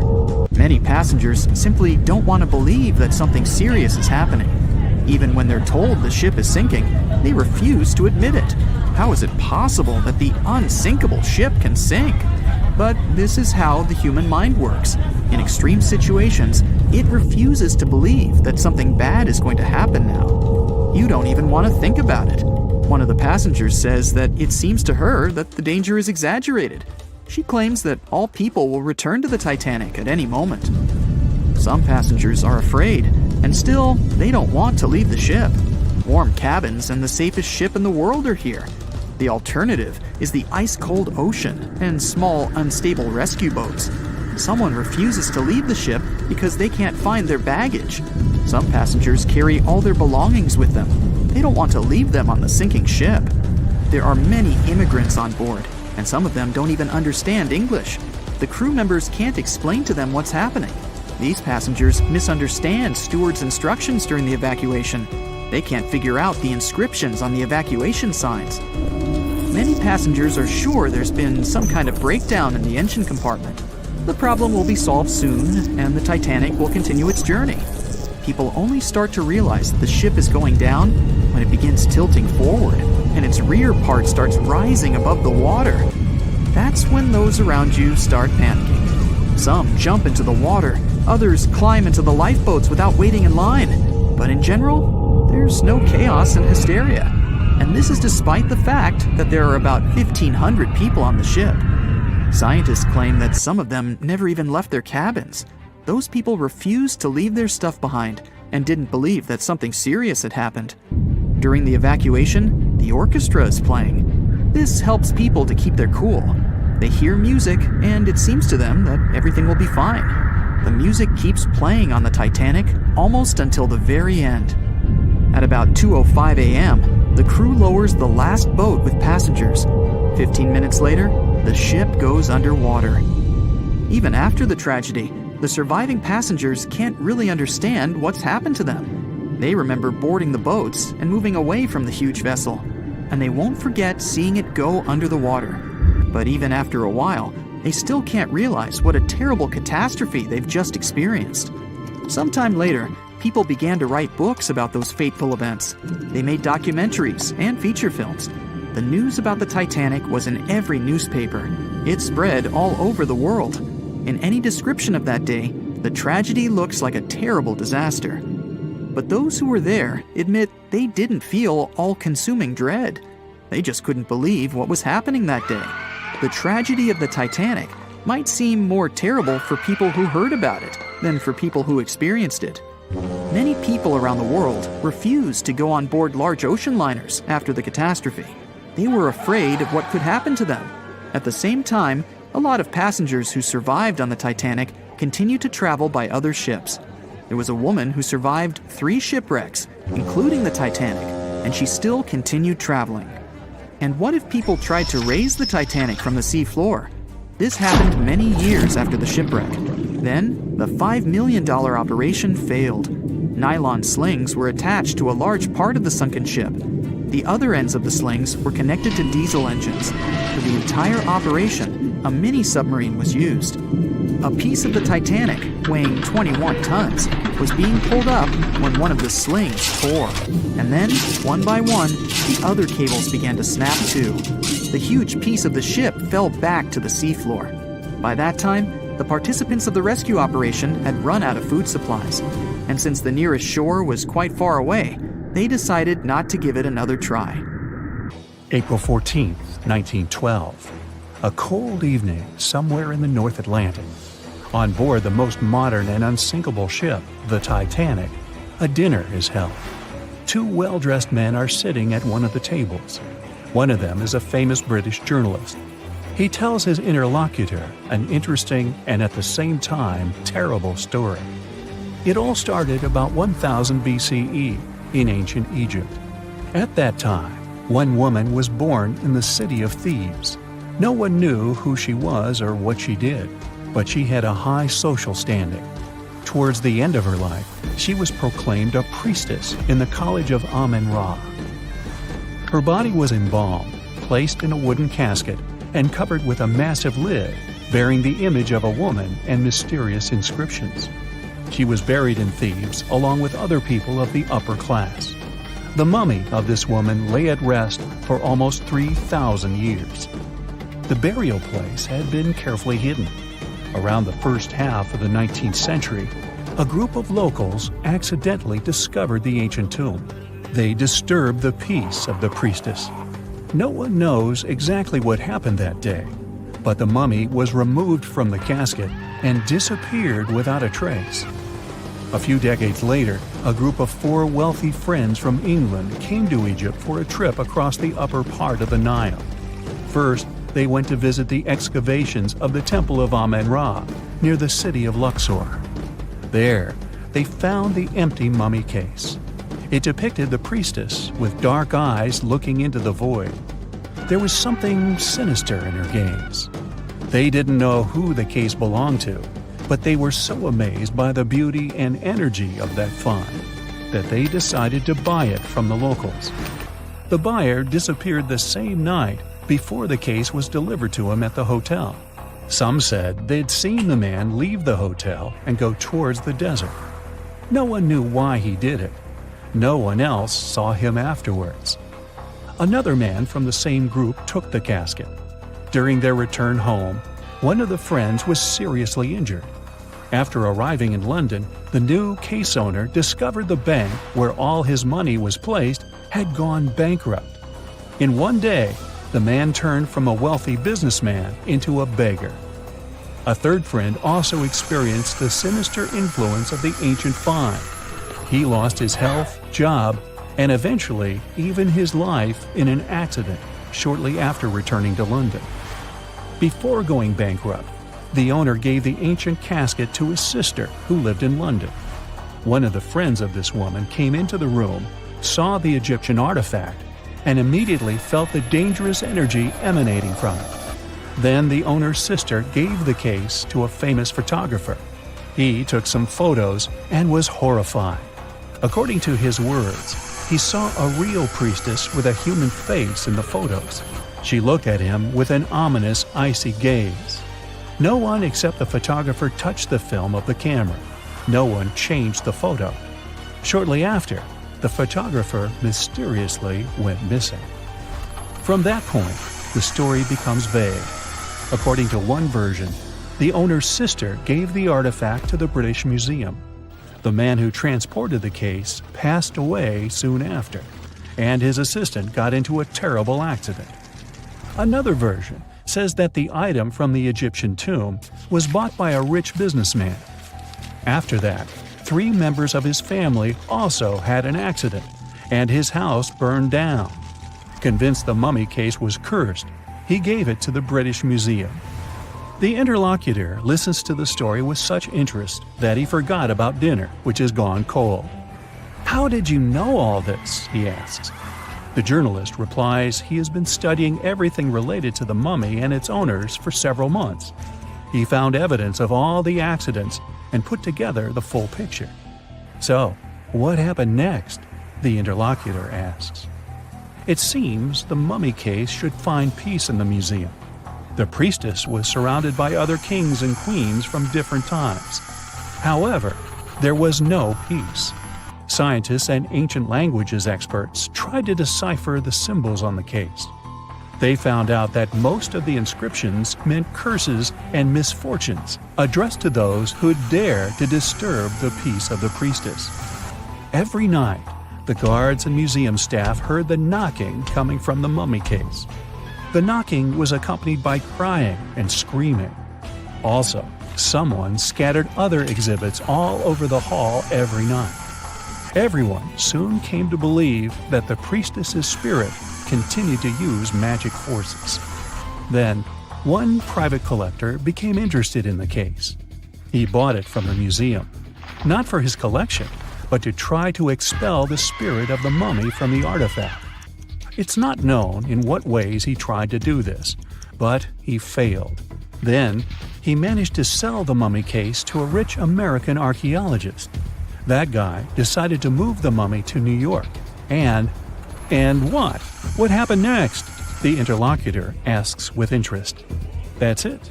End of story," the journalist answers. "What do you mean? What happened to the mummy? Where is it now?" The journalist looks at the interlocutor with some excitement. "She's here. She's on the Titanic," he says. The interlocutor looks scared and confused, but the journalist confirms the sarcophagus is here. He doesn't doubt it because he saw it with his own eyes. After dinner, they go to their cabins. The journalist lies down but can't help thinking about the mummy. He tries to convince himself that everything he has found out about the priestess is a myth. There is no curse. The moment he finally falls asleep, he feels a slight push. A few minutes later, a crew member knocks on his cabin door. He informs that all passengers must go to the upper deck because something has happened to the ship. The journalist goes out into the fresh air and sees a huge crowd of people. There's no panic yet. Someone says that something has happened to the engine. Others say it's just a precaution. The journalist immediately understands everything. The ship is sinking. The priestess did it. In less than an hour, the Titanic completely went underwater. One legend says the priestess influenced the captain of the ship. The crew members didn't dare to put such a valuable cargo in the hold. Therefore, they placed the box with the artifact near the captain's bridge. On that fateful night, the captain decided to look at the casket with his own eyes. After that, his behavior became weird. They said the spirit clouded his mind. When the ship entered the territory filled with icebergs, he refused to slow down, despite the requests of the crew. The sarcophagus may still lie at the bottom of the Atlantic Ocean even now, with the priestess finally having found her peace. Okay, this story is nothing more than a legend. There's no record or evidence that the Titanic was carrying any kind of mummy or sarcophagus. The legend appeared a couple of years after the disaster. At that time, there were many theories about what happened to the Titanic. The ship sank because of secret agencies. ETs attacked the Titanic. The Titanic was sunk specifically to get money for the insurance company. Such crazy theories were very popular among audiences. One of these theories was developed by a well-known newspaper. Journalists published an article about the cursed mummy on board the Titanic. The rest picked up the legend, and it became popular. One of the reasons why people believe in such things is hidden in human psychology. Any fake legend tells something secret, things that people don't or shouldn't know about. When a person reads this, they feel special because now they know a terrible secret. This sense of self-importance is the reason for the popularity of conspiracy theories. Well, it is also important to note that all these theories are really interesting. By the way, the mummy from this story actually exists, and it's in the British Museum. More precisely, there's only a wooden lid from the sarcophagus with the image of a woman. It's still unknown who it belonged to. The identity of the last owner is also unknown. It's only known the exhibit was transferred to the museum at the end of the 19th century. There, she was called the Unlucky Mummy. The museum staff reports that it doesn't bring any misfortunes. The screams and knocking from the lid are just a myth. You can come and see the exhibit yourself with your own eyes, if you dare, of course. John watched on in disbelief as he drifted away on a piece of wood. In the freezing waters of the Arctic, slowly drifting away. John looked upon the vessel he had worked and lived on as it raised its enormous bow high into the sky, then broke in half, causing a sound that only a crack of lightning could replicate. Distraught and dumbstruck, believing that he, and he alone, knew the dark truth behind the demise of the unsinkable ship, the Titanic. 5 days earlier, as the Titanic set sail on its maiden voyage, John worked hard alongside his mates in the coal bunker, stocking up the coal to feed the Titanic's mighty furnace. They had stocked and stored more than John had ever witnessed on any other ship he'd worked on. But this was the Titanic, the grandest ship to have ever sailed the seas. On the Titanic, there could never be too much coal. As they left Belfast and pushed toward Southampton, there was a large bang below decks that went unnoticed. The furnace was roaring and the turbines were spinning, pushing the Titanic forward at a quickened pace. The crew cheered as the vessel moved forward, unaware of the loud, concerning noise. Arriving in Southampton, Greg came aboard, amongst hundreds of other passengers. With 13 years at sea, his vast experience included the role as a quartermaster on 6 previous ships. Ready for a new challenge aboard the greatest vessel ever made, he was looking forward to this next challenge of his career. Greg came with a wealth of experience, especially with sailing through the Arctic. His role was vital within the crew. understanding the seas around the North Pole. He would be a key lookout as they set to cross the perilous path of the iceberg alley. Greg had some concerns regarding the voyage. The Earth's orbit was remarkably close to the sun and the moon, causing higher tides. This would make icebergs more prominent, drifting them further away and towards the route of the Titanic as they journeyed to New York. Assessing the lookout tower and inspecting the available gear, Greg found no binoculars. This made him concerned, but the sailors just laughed at Greg. "If the deck is short on ice cubes, we'll be sure to plow right through a berg to resupply." A sailor laughed. Greg didn't share this sentiment. Eager to find out why they had been left short-handed on equipment, since he had such a vital role on the ship, Greg inquired further. Sadly, the officer with the keys to the binocular supply cupboard had been removed from the crew at the last minute. Greg couldn't believe something of this importance had been overlooked. For such a mighty ship with so many people aboard and crossing in a particularly perilous path, this just didn't make sense. But not wanting to be fined for breaking into the ship's property, Greg let it slide, hoping that they wouldn't need the binoculars in the end. Ultimately, if there were icebergs expected, a warning call would be made to the captain, informing of any concerns. Little did Greg know that a warning had been received, notifying of the dangers that awaited. But the telegram didn't provide the required prefix, which would have ensured direct delivery to the captain. So, the critical warning was just overlooked. John and his crew below decks prepared for departure, stoking the engines. He noticed an essence of thick exhaust, far too heavy than what would be expected from the furnaces. The crew searched throughout the lower decks. Following a thorough search, they managed to locate the cause of the exhaust. It was an ignited pile of coal within a coal bunker. Unknown when it had ignited, a buildup of coal had clearly been smoldering, slowly growing in size. The amount of smoldering coal was concerning. The alarm was raised, alerting an officer to review the matter. The officer assessed the damage and confirmed with the captain that it was deemed to be of little concern, as only minor damage had been caused. John was unsure of this assessment, as he knew that in confined spaces, surrounded by iron bulkheads, an oven-like environment arises that intensifies the heat with time. But the Titanic would power forward, making no sense to John as they had only just departed from Southampton. He was sure they would have turned back. John and his crew were ordered to shovel the already lit coal into the furnace and continue shoveling until all the smoldering contents would be contained. It was a possible but painstaking task that could take the entire journey. The continuous intake of coal would ensure the turbines would spin at a constant, accelerated pace, not what the Titanic was designed for.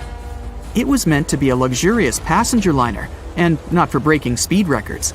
However, the crew would find enthusiasm in not only acknowledging the Titanic as unsinkable, but also as the fastest.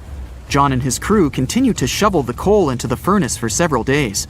The temperature within the bow was becoming hotter every day. The bulkhead's contained heat was so severe that it became weak at the seams in the iron walls and rivets. 2 more days, lads, just 2 more days. John was laughing, trying to raise the spirits of his mates as they were working tirelessly. But as they were all laughing, joking, and looking forward to dry land, they unknowingly approached their final destination. The Titanic was speeding through the calm sea. Greg looked ahead, above in the lookout tower, keeping a keen eye out as they were in iceberg territory now.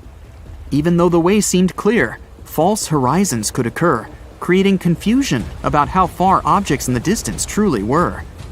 As they were traveling in the Gulf Stream waters into the colder Labrador Current, air columns cooled from the bottom upwards, creating a thermal inversion. This incredibly high air pressure ensured fog wasn't present, providing a deceptively clear outlook. But the thermal inversion can also create optical illusions, showing the horizon further away, appearing higher in the distance, or masking whatever objects that could come before it. These false horizons could easily hide any icebergs that could be approaching. Greg knew the perils of a calm sea in the Arctic, preferring the rough waters, where it's easier to detect icebergs within waves. Peering from the lookout, Greg was looking towards the dark abyss ahead. Suddenly, within 1 mile directly in front, a formidable image quickly emerged from the dark waters surrounding. "Iceberg, right ahead!" Greg yelled to his mate, who quickly called to the helm and directed them to steer hard to starboard. The helmsman received the call. In the heat of the moment, he turned the wheel counterclockwise. He then realized he'd turned the wheel the wrong way and quickly went in the opposite direction. The ship aimed towards the iceberg, veering to the port side whilst reducing speed. Although there was a delay in turning the wheel, since there was a short distance from the signal and the fast pace that they sailed at, it may not have made a difference. As they approached the iceberg, it appeared as though they'd miss it, but over 87% of an iceberg is underwater. And as they came along the side, the hidden ice underneath hit the port side bow, piercing the side of the hull with a 12-square-foot tear. The ship shook, with all aboard aware that something was amiss. Amongst the confusion and fear, they were oblivious of the damage. As they gathered their bearings, 6 out of 16 compartments were quickly filling up with seawater. The hull could only withstand 4 compartments filling before sinking. Time was ticking as the Titanic made its descent into the depths. The weakened bulkhead with heated steel pillars and rivets broke under the pressure and sudden change of temperature from the ice-cold water. The call was made to abandon the ship. Lifeboats were prepared to be released, while help signals were sent out to nearby ships. The radio operator was guiltily sitting, constantly calling out to a nearby ship that had been in contact with the Titanic recently. There was steady communication with this ship over the past few days, providing warnings of icebergs since the Titanic departed from Southampton. The final warning message received was just 1 hour ago. Upon receiving the final warning, the operator ignorantly responded, "Shut up," with the assumption that their warnings of icebergs were pointless. Following this unfortunate response, the ship turned their radio off and provided radio silence. The closest ship that was responding to their distress signals was 500 miles away, too far to provide any assistance in time. There were countless mistakes that caused the Titanic's watery end, whether they contributed directly or from sheer ignorance. The most tragic of them was the number of people aboard the ship, 2,224 of them. There were only enough lifeboats provided to rescue 1,178, barely half of the people.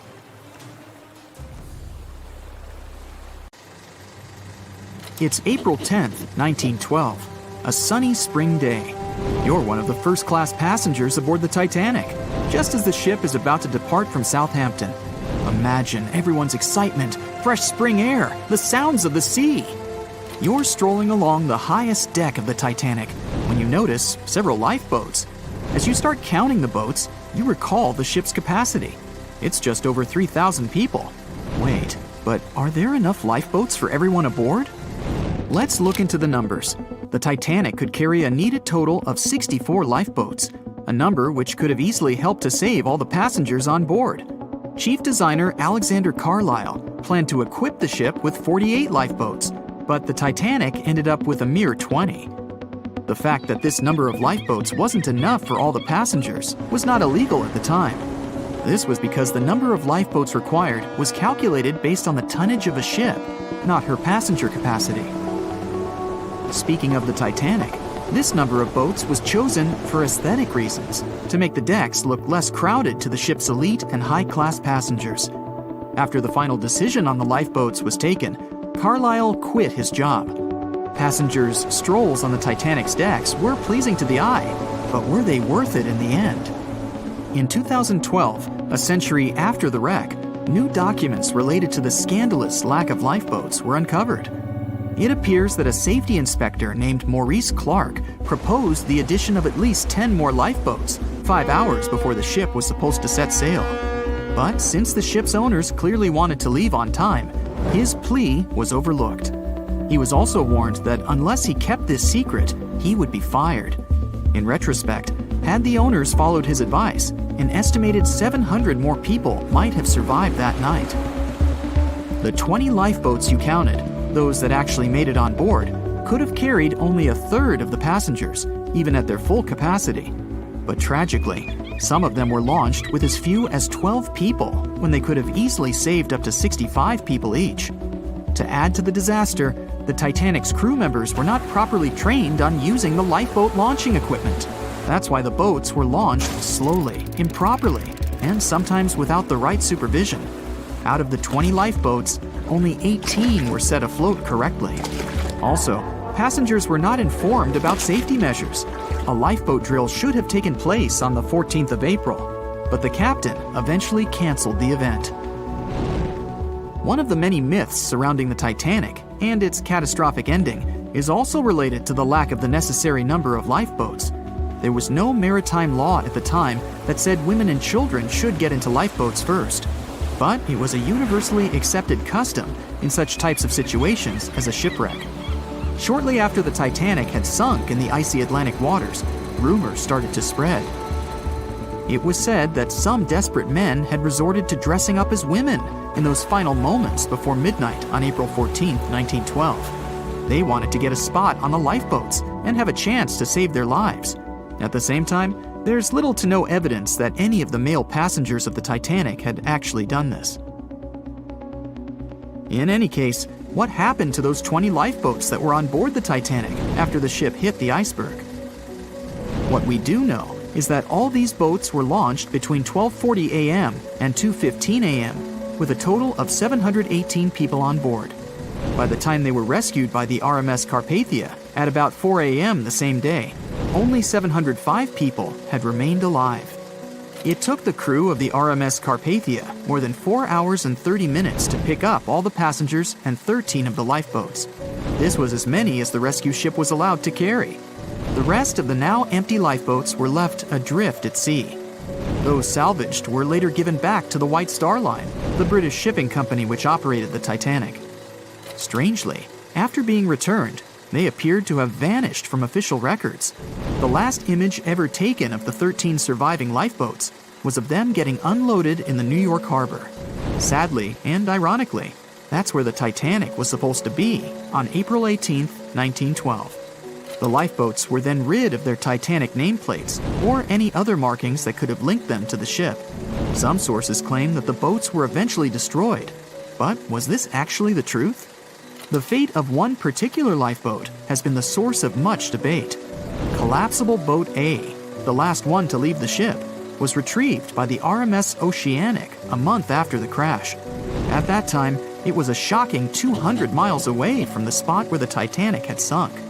Also, in the boat, there was a wedding band engraved with the words "Edward to Gerda," a sad omen to a couple that were lost at sea after managing to escape the sinking Titanic. Later identified as Edward and Gerda Lindell, the couple was traveling from Sweden to the U.S. to relocate. Some accounts claimed that Mr. Lindell did, in fact, make it to Collapsible Boat A, but his wife wasn't as lucky. Neither were ever seen again, and the wedding band was eventually sent to Gerda's father. The recovery of Collapsible Boat A was recorded in both photographs taken by the crew on board the RMS Oceanic and by a detailed handwritten account of a fellow passenger. They claimed that the lifeboat had looked more like a piece of wood carried by the waves than an actual boat. The first lifeboat to depart from the Titanic was Lifeboat Number 7. It was dubbed the Millionaire Lifeboat.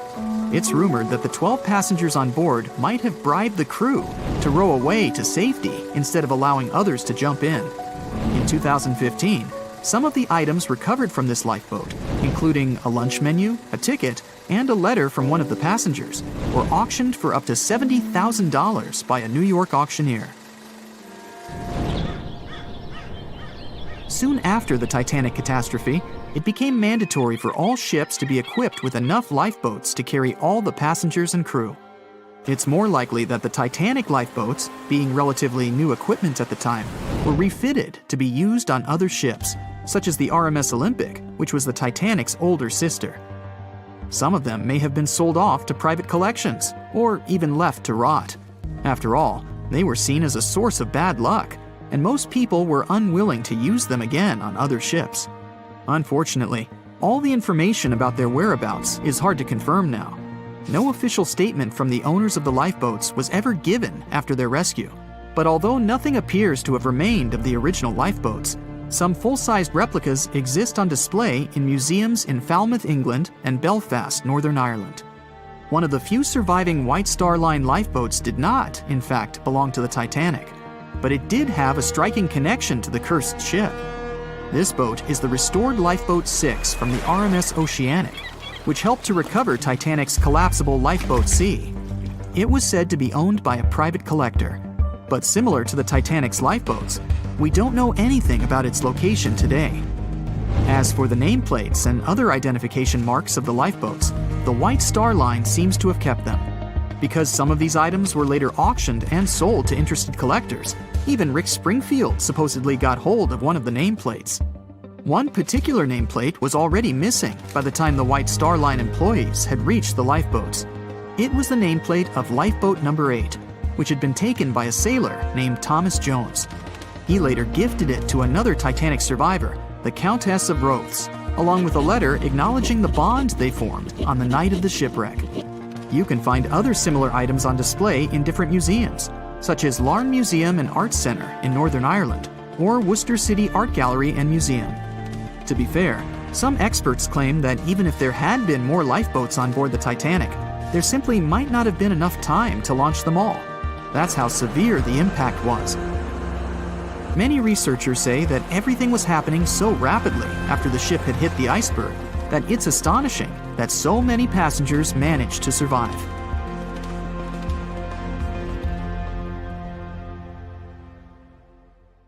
April 14, 1912. The dark night was filled with horrible sounds of a giant metal vessel breaking into two. The largest ship of that time collided with an iceberg that was on its way.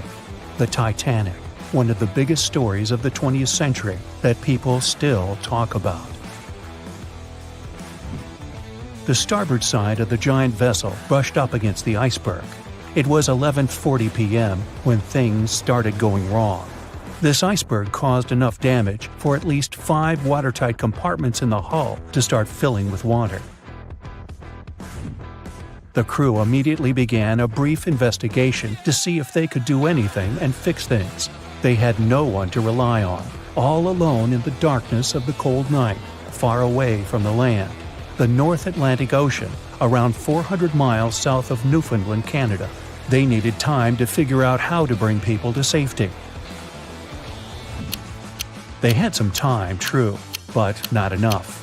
If you watched the movie, you know the ship didn't plunge immediately after the icy doom had happened. The whole process lasted a good 2 hours and 40 minutes. But the situation was hard. There were 2,200 people to take care of, including crew and passengers, and things happening on the ship were chaotic. The chief designer, Thomas Andrews, soon realized they wouldn't be able to stay afloat. By midnight, the entire crew had begun preparing the lifeboats for launch. They had 20 boats with space for only 1,178 people, which was just a bit more than 50% of the people on board. The order was to get women and children to safety first. Crewmen were there to row and guide the boats. The scene over the next 2 hours gradually started escalating. The crew members had a task to wake up passengers and warn them something bad was happening. They wanted to place them into a fleet of lifeboats as soon as possible. At 12:15 a.m., some crew members sent out a distress signal. A steamship called Frankfurt was among the first ones that received the message and responded, but they were about 170 nautical miles away. Some other ships also got the message and offered their assistance, but sadly, they were too far away as well. At 12:20 a.m., the Cunard liner Carpathia got a distress signal from the Titanic and changed its course right away. They were 58 miles away at the time, and it would take them more than 3 hours to get there. 20 minutes later, the crew was lowering the first lifeboat. It was carrying only 27 passengers, although it had room for 65. Many of the lifeboats that were launched first were well below capacity. Crew members were worried, thinking the Davids wouldn't be able to hold a fully loaded lifeboat. And in the beginning, many passengers were just too afraid to leave the ship. They still thought Titanic was unsinkable and couldn't imagine the scenario that was going to happen 1 to 2 hours later. The crew was firing the first of 8 distress rockets. Unsuccessful. No one was close enough to help. By 1:20 a.m., they lowered 10 lifeboats. Number 8 had only 28 people in it. One of the passengers on the number 10 was 9-week-old Melvina Dean. She would later become the last survivor who lived until 2009 and turned 97. It was 2 a.m. already. 3 of the collapsible boats were the only lifeboats that remained on the ship. The bow of the vessel had sunk low and had tipped far under the surface. People around it could now clearly see stern propellers above the water. Crew members were lowering collapsible lifeboat D from the roof of the officers' quarters with over 20 passengers in it. As the ship's bow went under, the water was washing collapsible A from the deck. Those 20 people were struggling because their boat was partly filled with water. As crew members were trying to release collapsible B, it fell. Before they righted it, the water swept it off the ship. 30 passengers still managed to find safety on the overturned lifeboat. At 2:17 a.m., the ship's wireless operator decided to transmit one last distress call. A minute later, the light on the ship finally went out. Titanic and all left on board plunged into darkness.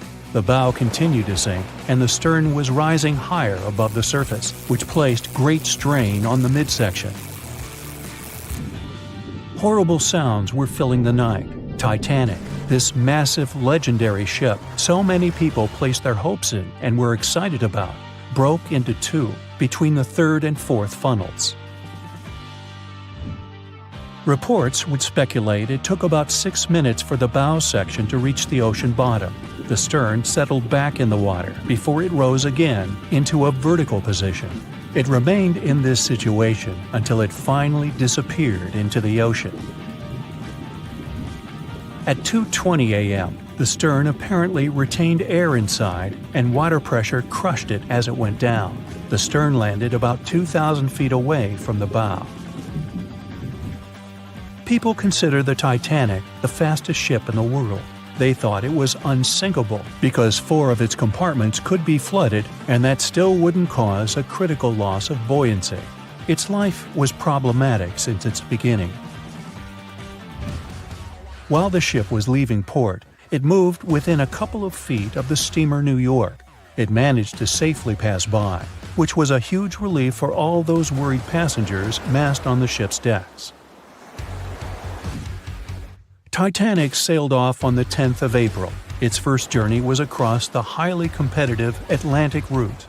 On the launch day, the Titanic became the biggest movable object in the history of humankind, 882 feet long, 92 feet wide. Not that big if you compare it with today's ships. The biggest cruise ship in the world today is Royal Caribbean's Symphony of the Seas, which is roughly 5 times the size of Titanic. If you put that ship in a vertical position, it would be nearly as tall as the Empire State Building, which is 1,250 feet without antennas. But Titanic was a huge attraction back in its time. At one moment of their journey, they stopped in France, after which they made another stop in Ireland. Once the final passengers boarded, the massive ship set out at full speed for their final destination, New York City. 4 days after the beginning of its journey, Titanic failed to divert its course from a huge iceberg, the story we all know about. Only 700 people survived, and most of them were women and children. The night was extremely cold. 1 hour and 20 minutes after Titanic had gone down to the bottom of the ocean, survivors weren't even sure someone was coming to save them. Finally, they saw the light. It was Carpathia coming towards them. They came for the people in the lifeboats. The crew brought them aboard and pulled a handful of other passengers out of the water. Many ships tried to contact Titanic a few hours after it sank. Their messages were never returned. Later, when there was an investigation of what really happened, they discovered the Leyland liner Californian had been less than 20 miles away when Titanic was sinking. But the crew didn't hear the distress signals coming from Titanic because their radio operator was off duty. Countries from both sides of the Atlantic were shocked and horrified when they heard details of what happened to Titanic. They decided to make changes to ship operations, rules that would help avoid such events in the future. They held the first International Convention for Safety of Life at Sea, where they adopted rules for every ship to have lifeboat space for each passenger on board. Also, lifeboat drills became mandatory. They also decided to establish an international ice patrol. Its main role was to monitor icebergs in the North Atlantic shipping lanes. Ships also needed to maintain a 24-hour radio watch. Titanic wasn't built alone. Because of the size of this magnificent ship and all the new equipment it required, it would have been too expensive as a one-off. So the team built the Titanic alongside two sister ships, and both of them had eventful lifetimes. RMS Olympic came first. It was launched in 1910, and for a whole year was the biggest liner in the world. The Britannic was another sister ship that sailed for a while before it too ended down on the ocean bottom. But only Titanic became a legend and one of the most fascinating stories of modern history. On April 10, 1912, the RMS Titanic set sail from England. But this wasn't the launch of a regular ship. The Titanic was the largest liner ever built at the time. It was 882 feet long. That's nearly the size of 3 soccer fields. And measured from the hull to the top of the smokestacks, the ship was an impressive 175 feet tall. That's the size of a 17-story building. Deemed unsinkable, it took 3,000 workers almost 3 years to build. But a mere 4 days into its very first voyage, at 11:40 p.m., the ship collided with an iceberg and was lost beneath the waves of the Atlantic Ocean. It took the liner only 2 hours and 40 minutes to sink. And of more than 2,200 passengers and crew members on board, only 706 survived. The wreck would remain lost for another 73 years, hiding its many secrets within the frigid Atlantic waters. And if it wasn't for a man whose whole life had been devoted to exploring the sea, the giant ship might have remained lost for a lot longer. That man was Robert Ballard. As a child, Ballard was obsessed with the ocean. This fascination started when he was just 12 years old. That's when he watched a film adaptation of Jules Verne's science fiction novel, 20,000 Leagues Under the Sea. It had everything to spark a young person's imagination, from adventure and strange creatures to a powerful underwater vehicle called the Nautilus. It could travel anywhere in the world you wanted to go. From that moment, life on dry land was no longer in Ballard's future. When he was 23, he was assigned to the Deep Submergence Group. There, he helped develop techniques to search the ocean floor. His biggest accomplishment was the creation of Alvin. It was a small, easy-to-maneuver submarine that could carry 3 people. It also featured an external mechanical arm designed to gather underwater samples while the crew remained safe and dry inside. Alvin the submarine quickly proved useful for a variety of tasks. For example, once it was used to track down an aircraft that had crashed into the sea. But the vessel experienced a series of setbacks. In one case, it was attacked by a swordfish, which caused the submarine to resurface quickly. The swordfish, still stuck in the outer skin of the submarine, became that night's dinner.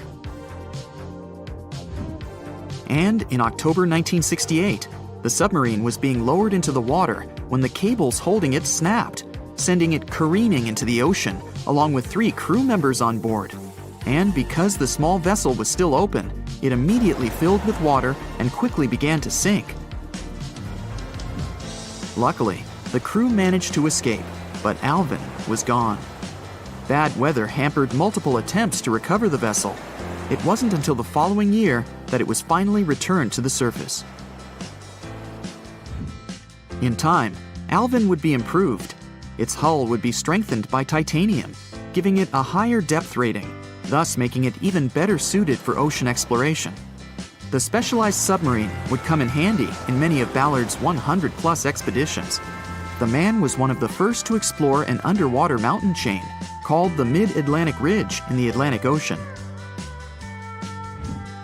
And when he found thermal vents in the Galapagos Rift in the late 70s, he also helped discover and document the process of chemosynthesis.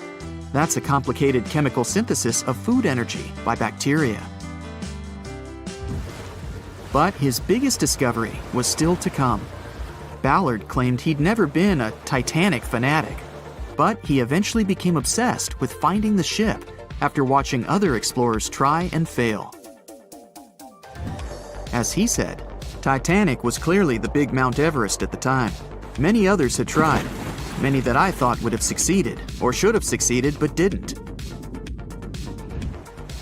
Ballard began thinking about finding the ship as early as 1973, and 4 years later, he actually made an attempt.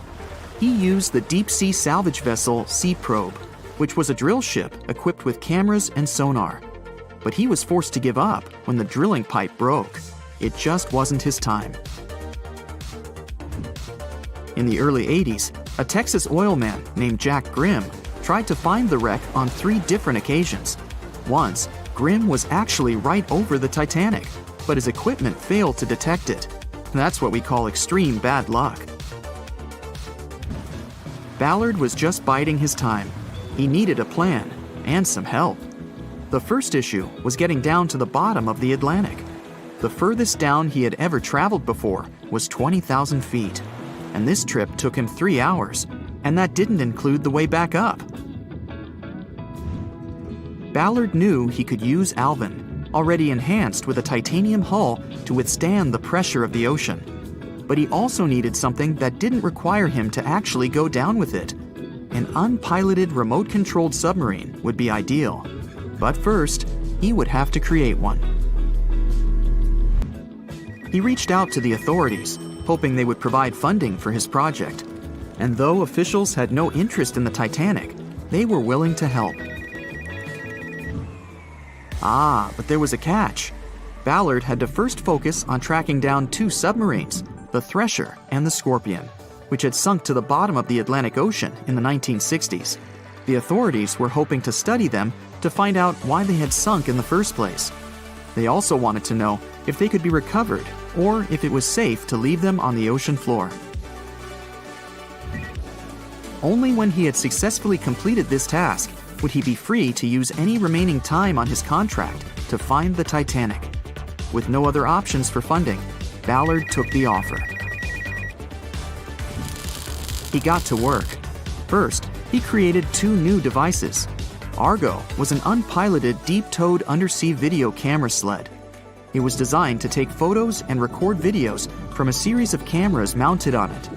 It could work at depths of up to 20,000 feet, and it could also explore nearly 98% of the ocean floor. Argo was supposed to be tethered to a boat.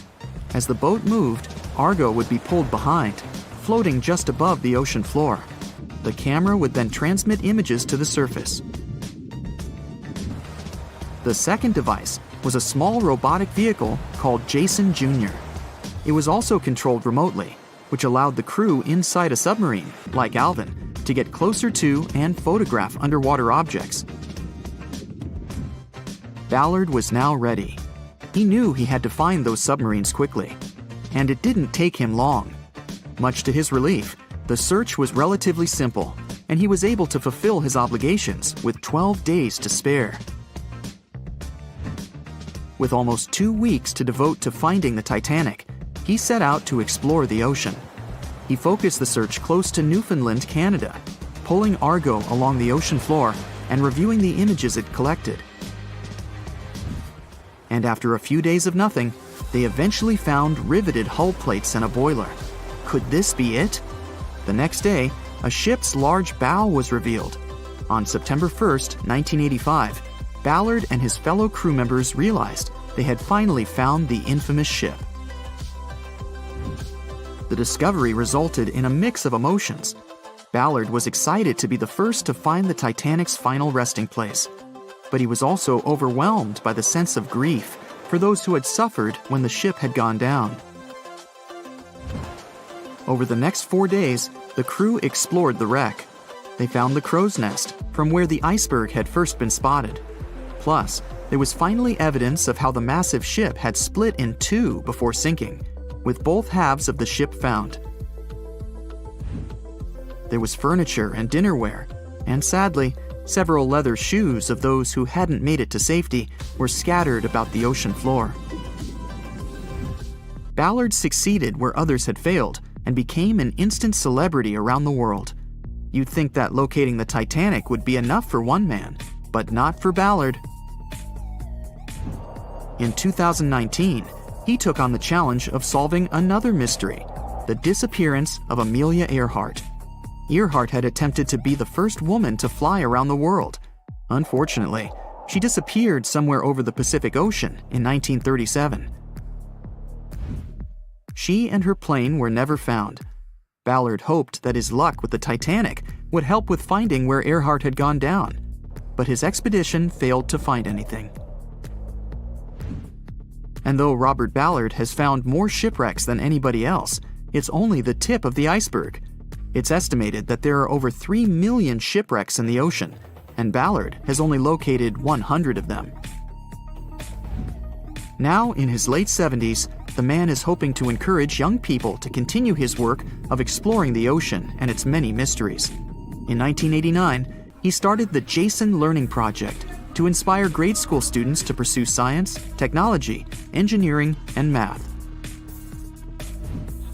He has his own research vessel called the EV Nautilus, after the name of the submarine in Jules Verne's novel, a fitting tribute to the story that inspired his career. The night was dark and scary. A few hundred people were sitting in lifeboats, not knowing what would happen next or what their lives would look like from that moment on. All they knew was the giant ship they had been sailing on just a couple of hours earlier disappeared in front of their eyes. They were alone, waiting for help. Is anyone even coming? They had no idea if the rest of the ships that were traveling relatively close to them had heard their call for help. There was nothing else to do but wait. The Titanic, an iceberg, and one night, April 14th, 1912. It's one of the most famous stories from modern history that everyone talks about, even now, more than 100 years later. The 16 lifeboats on board could only accommodate a little more than 50%, 1,178 people, of the total number of passengers that were on board. And many of them were still half empty. In one of them, there was a little 2-month-old girl, Milvina Dean, the youngest passenger on board the giant ship. Her parents had decided to leave England because they wanted to build a better life in the United States. Her father had some family in Kansas, and he hoped they could start their own business there. The Dean family didn't actually choose to be on board this giant legendary liner, but because of a coal strike, they got transferred there, so they boarded it at Southampton as third-class passengers. Milvina's father felt when their ship hit the iceberg on that cold and seemingly peaceful night. He immediately went up to investigate. When he saw that people were panicking and that the crew members were giving warnings on the actual danger of the situation, he rushed to their cabin to find his wife. He told her to dress the children and quickly go up on deck.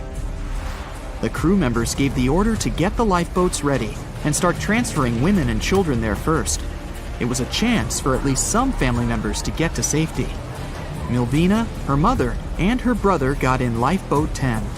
They were among the first off the liner out of the 706 crew members and passengers who managed to escape the sinking ship. Later, the liner called Carpathia heard their call for help, came for the passengers, and took them to New York. Her father, unfortunately, stayed behind them and didn't manage to save himself. Milvina grew up in Ashurst, England, which wasn't far from where she set sail on the ship. She spent her life working as a secretary and an assistant in small businesses in Southampton. She never married. Milvina always used to say she never spoke about the whole Titanic thing because she remembered nothing about it, so she didn't want people to think she was just drawing attention to herself. But in 1985, a French-American team got together and located the wreck of the Titanic. It was around 370 miles east of Mistaken Point, Newfoundland, in water that was more than 2 miles deep. That's when they confirmed the ship split in two. For decades, people believed the ship sank in one piece. They thought the only significant damage was the damage the hull got from its contact with the iceberg. In reality, it broke in half, right between its third and fourth funnels. It happened shortly before the ship disappeared under the surface of the water, and the whole thing, starting from the moment when they hit the iceberg, lasted around 2 hours and 40 minutes. People didn't pay that much attention to the Titanic until this team of researchers found the wreck. In the last year of her life, she sold some of her family's possessions at auction to pay for her stay in a nursing home. The items she sold also included a suitcase filled with clothes that her family got when they arrived in the U.S., and compensation letters her mom got from the Titanic Relief Fund. The compensation letters outlined the financial aid that certain passengers received who had survived the loss of their loved ones. She lived until the age of 97 when she caught pneumonia. She was the youngest of the 705 people that survived the whole event. The Titanic was the world's largest ship. Since it was so big, some thought the vessel should have had 4 exhaust stacks. But Thomas Andrews, the man who designed the ship, believed that only 3 were necessary. So, the Titanic basically had one purely decorative stack. 2,200 people were on board when the ship sank. There were 908 crew members, and the maximum number of passengers on board, which was 3,500.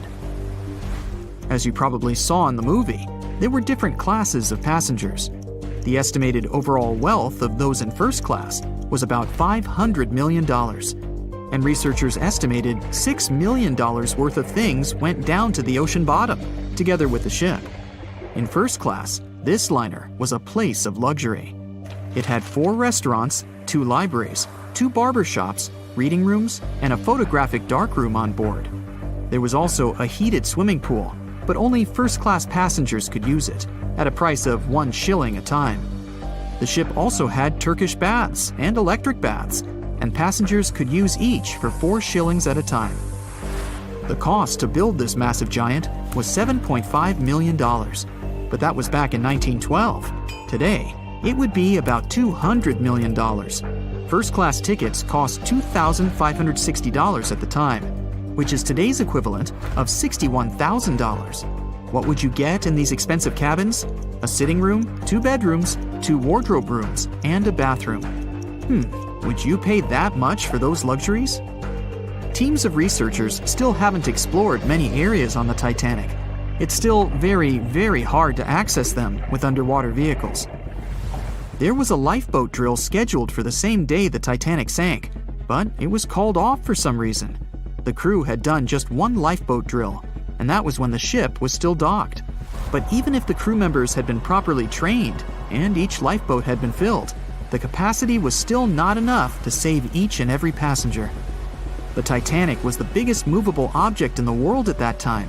On May 31st, 1911, its immense hull made its way down the slipways and ended up in the River Lagan in Belfast. Over 100,000 people were there to see the launch, which took just a little more than a minute and went off without a hitch. The people who were in charge of the ship immediately towed the hull to a mammoth fitting-out dock. Thousands of workers spent most of the next year there working hard, building the decks and constructing all those luxury interiors that gave the Titanic its specific look. They were also installing the 29 giant boilers that would power the ship's 2 main steam engines. All that to get the title Unsinkable. The ship had more than just one fatal flaw. You may have heard of one of its design flaws. The airtight bulkheads weren't completely sealed on top. This allowed water to flow from one compartment to another, which eventually sank the liner. And Titanic had more flaws. High sulfur content, cold temperatures, and high speeds largely affected the steel of the vessel's hull and the iron of its rivets. The steel here shattered, while the rivets popped out relatively easily. This was the reason the Titanic sunk 24 times faster than we'd expect. There are many theories about what really led to the sinking of such a giant. And one says a full moon from a couple of months before could be one of the reasons.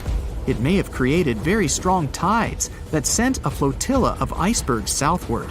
This was right in time for the Titanic's maiden voyage. Research says an optical illusion prevented the ship from getting help.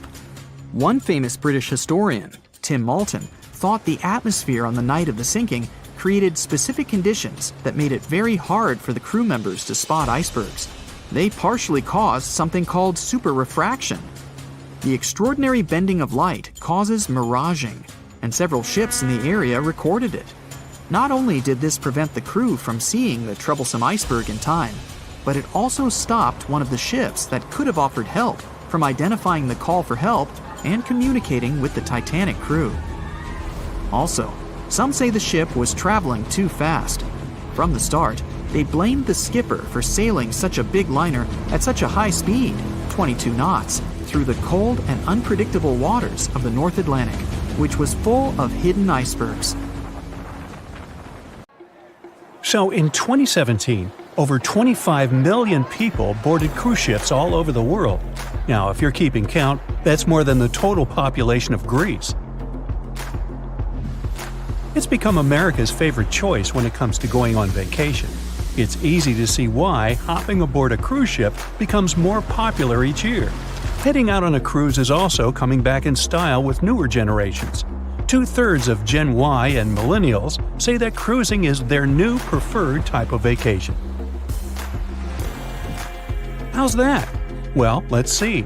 It's easy to plan in advance. On board, you can find activities for all family members, and you get a chance to visit several different destinations in one trip. An added bonus of booking a cruise? You can sample various places for a future time off. The entertainment on board is often top-notch, providing passengers with an added taste of luxury. And the amenities and accommodations are generally very reliable. Not to mention that it gives tourists that feeling of actually getting away from everything that people strive for while out of the office. Royal Caribbean International is one of the largest cruise lines in the world, with just over 19% of the cruise market as of 2018. Its current fleet is divided into many different classes of ships, including the Voyager class, Radiance, and Quantum. The latest addition to the Royal Caribbean International's impressive fleet was built in 2018. Wonder of the Seas is now the largest cruise ship in the world. Since this spectacular liner has just had her maiden voyage in March 2022, let's look at some of the incredible perks it has to offer its passengers. For starters, the boat is so big that it had to be split into neighborhoods. Well, it figures since Wonder of the Seas can accommodate almost 7,000 passengers. Fond of New York? Well, no worries. Wonder of the Seas has a central park of its own, with an estimated 10,000 plants to check out. The ship's central park is a feature of all Oasis-class ships, being one of the so-called neighborhoods. Let's look at some other areas, shall we? Like this boardwalk, a place that includes an arcade, a candy store, and a sports bar. It's best suited for long walks. There's a pool and sports zone on Wonder of the Sea. These areas feature the ship's numerous pools and hot tubs. There are many activities to check out on the sports court. Then there's the Royal Promenade, or Promenade if you prefer. That's the main road on Wonder of the Seas, with bars, lounges, and places to grab a cup of coffee, or a luxurious latte. The entertainment neighborhood is the focal point for leisure activities on the ship. Here, guests can find a comedy club, an ice skating rink, and even a theater. The spa and fitness area is a tranquil zone with a huge array of treatments available. The fitness center is free of charge, by the way, so there's no excuse for guests to skip a leg day. An extra 8th zone was added to Wonder of the Seas. It's called the Suite Neighborhood. This is an exclusive area designed for guests staying in the suites. Oh, now I get it. It's located at the top of the ship. Guests here have designated staff members called Royal Genies. Yeah, if you rub a lamp in your suite, they appear. Nah, not really. The genies are similar to butlers. They can cater to just a few cabins. Of course, the cruise line wants to divert other guests from asking these crew members various questions and taking their time. That's why the genies don't wear name tags in public areas. As for its itinerary, Wonder of the Seas was initially supposed to be homeported in China, but Royal Caribbean decided to move the liner to the United States. In March 2022, the ship started its journey with 7-night Eastern and Western Caribbean itineraries. In May 2022, Wonder of the Seas is scheduled for a trip to Europe, with Western Mediterranean cruises from Barcelona and Rome planned for its guests. Passengers will also be able to visit Palma de Mallorca, Spain, and Capri, Italy. When the summer season is over, Wonder of the Seas is scheduled to return to Florida to offer year-round sailing starting November 2022. And by the way, there is no truth to the rumor that a special cruise only for highly allergic and hay fever sufferers will be called the Wonder of the Sneeze. Nope, not at all. Now, it's hard to imagine a ship so massive that can accommodate so many amenities on board. For example, the Titanic was the largest ship of its time, measuring 882 feet in length. And Wonder of the Seas is not only 1,188 feet long, it's also 36% taller and 34% wider. Speaking of lifeboats, which I am about to, Titanic had a mere 20 lifeboats on board, which was tragically not enough to fit all the passengers after the ship hit the iceberg. But Wonder of the Seas has an even smaller number of lifeboats, 18 to be precise. Sounds weird and dangerous? Well, not really, given that each of these lifeboats can accommodate up to 370 people. It means that all the passengers and crew members, an estimated 8,000 people if fully booked, are going to be safe in case of an emergency. If we could somehow have a race between the two ships, well, Titanic was in fact the faster ship out of the two, beating Wonder of the Seas by 1 knot per hour. Cruise ship passengers today are more interested in the experience rather than the speed of the boat itself. That's why how fast a ship can travel is not an extremely important aspect nowadays. In terms of costs, Titanic cost around $7.5 million at the time of its construction. It's the equivalent of about $200 million today. How about Wonder of the Seas? Well, it cost a staggering $1.35 billion to build, making it 6 times more expensive than the Titanic. How about we compare ticket prices? Well, in this case, the least expensive ticket on Titanic was £7. It's about $1,000 today. The cheapest ticket on Wonder of the Seas is currently $423, but prices may vary depending on the location, season, itinerary, and how much you tip your royal genie. And I know you were going to ask, how about icebergs? Well, Titanic steamed in the frigid North Atlantic, where you had to be on the lookout for those. Wonder of the Seas will be cruising the balmy Caribbean, where the worst thing you can hit on is 17 and blackjack. Oops, busted. Anyway, set side by side with its other sisters from the Royal Caribbean fleet, Wonder of the Seas is equally as impressive.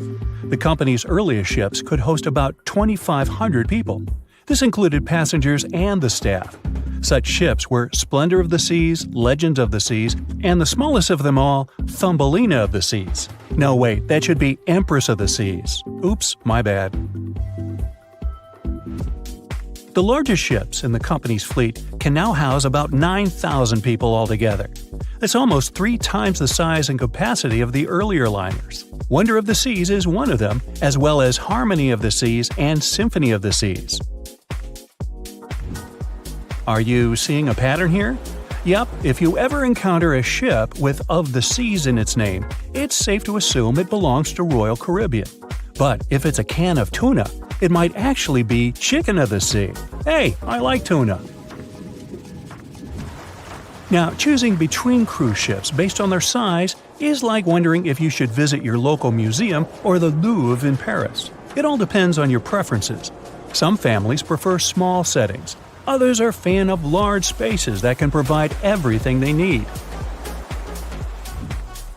Historically, it's equally as exciting how far we've come in terms of maritime transportation.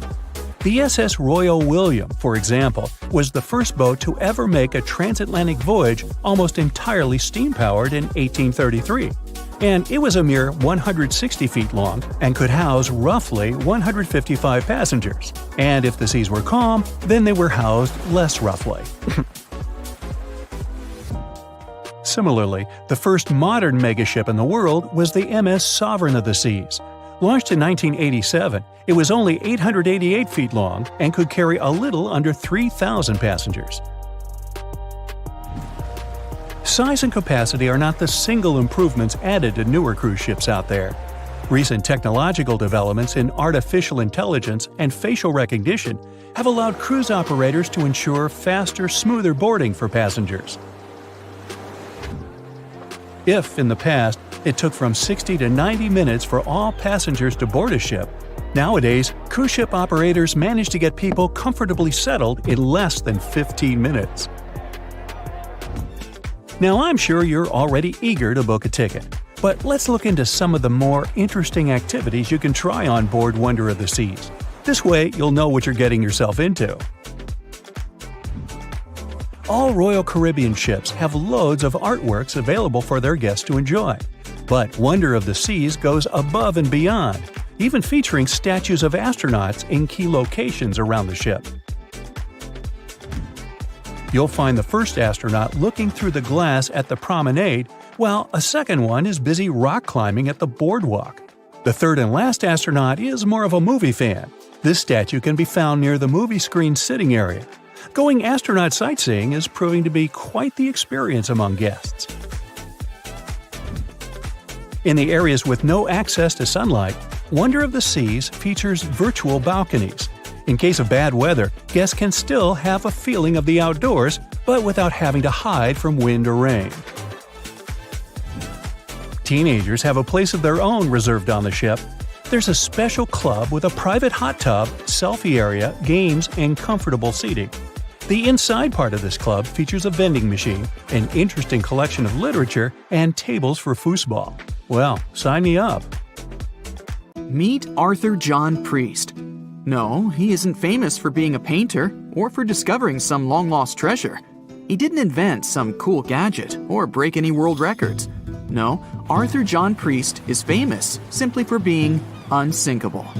Proving one can be both lucky and unlucky at the same time, Priest was involved in and survived several mishaps at sea, including the fateful maiden voyage of the Titanic. Priest was not a rich man interested in sailing for pleasure. He was part of the working class, employed as a stoker or fireman, stuck for hours within the hot bowels of large steam-powered vessels. His job was dirty and difficult. He was responsible for keeping the furnaces lit, feeding them coal to ensure enough steam was produced for the engines to work. He had to be careful about not overheating the system or setting fire to the whole ship. The furnaces had to be carefully watched and constantly fed. He breathed it all in a while, working and fighting with the sweat and the dirt. He would often work shirtless because of the heat and was always covered in black coal dust. And when he finally had a break, his shared living quarters were nearby in the same part of the ship. He must have been good at his job, though, because he had no trouble finding work. But wherever he went, bad luck seemed to follow. The first incident was a mild one. As a young man, Priest worked on the RMS Asturias. The passenger liner first set sail in 1907, traveling between Southampton in the UK to Buenos Aires in Argentina. At some point during its maiden voyage, the ship suffered a small collision. The damage was bad enough that the ship returned for repairs.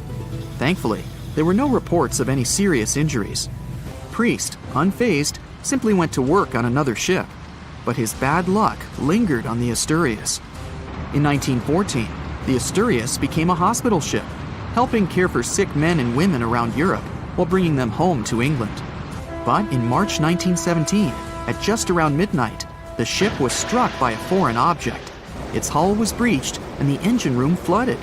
The captain ordered everyone to abandon the ship, sending crew, patients, and health staff scrambling for the lifeboats. The vessel was still moving, powering through the water because the main controls, located within the flooded engine room, could not be turned off. The captain refused to leave the ship while people were still trying to escape. He was able to aim the Asturias towards Bolt Head, where it finally hit land and couldn't sink. The remaining lifeboats were lowered, and the final survivors made it to safety. When they studied the damage on the ship later, the Asturias was declared a total write-off. It might be hard to pin this particular disaster on Priest. After all, he wasn't even on the ship at the time. But it seemed that many of the ships on which he served were destined for trouble. His bad luck followed him to his next job on the RMS Olympic, a massive ocean liner. The Olympic was big.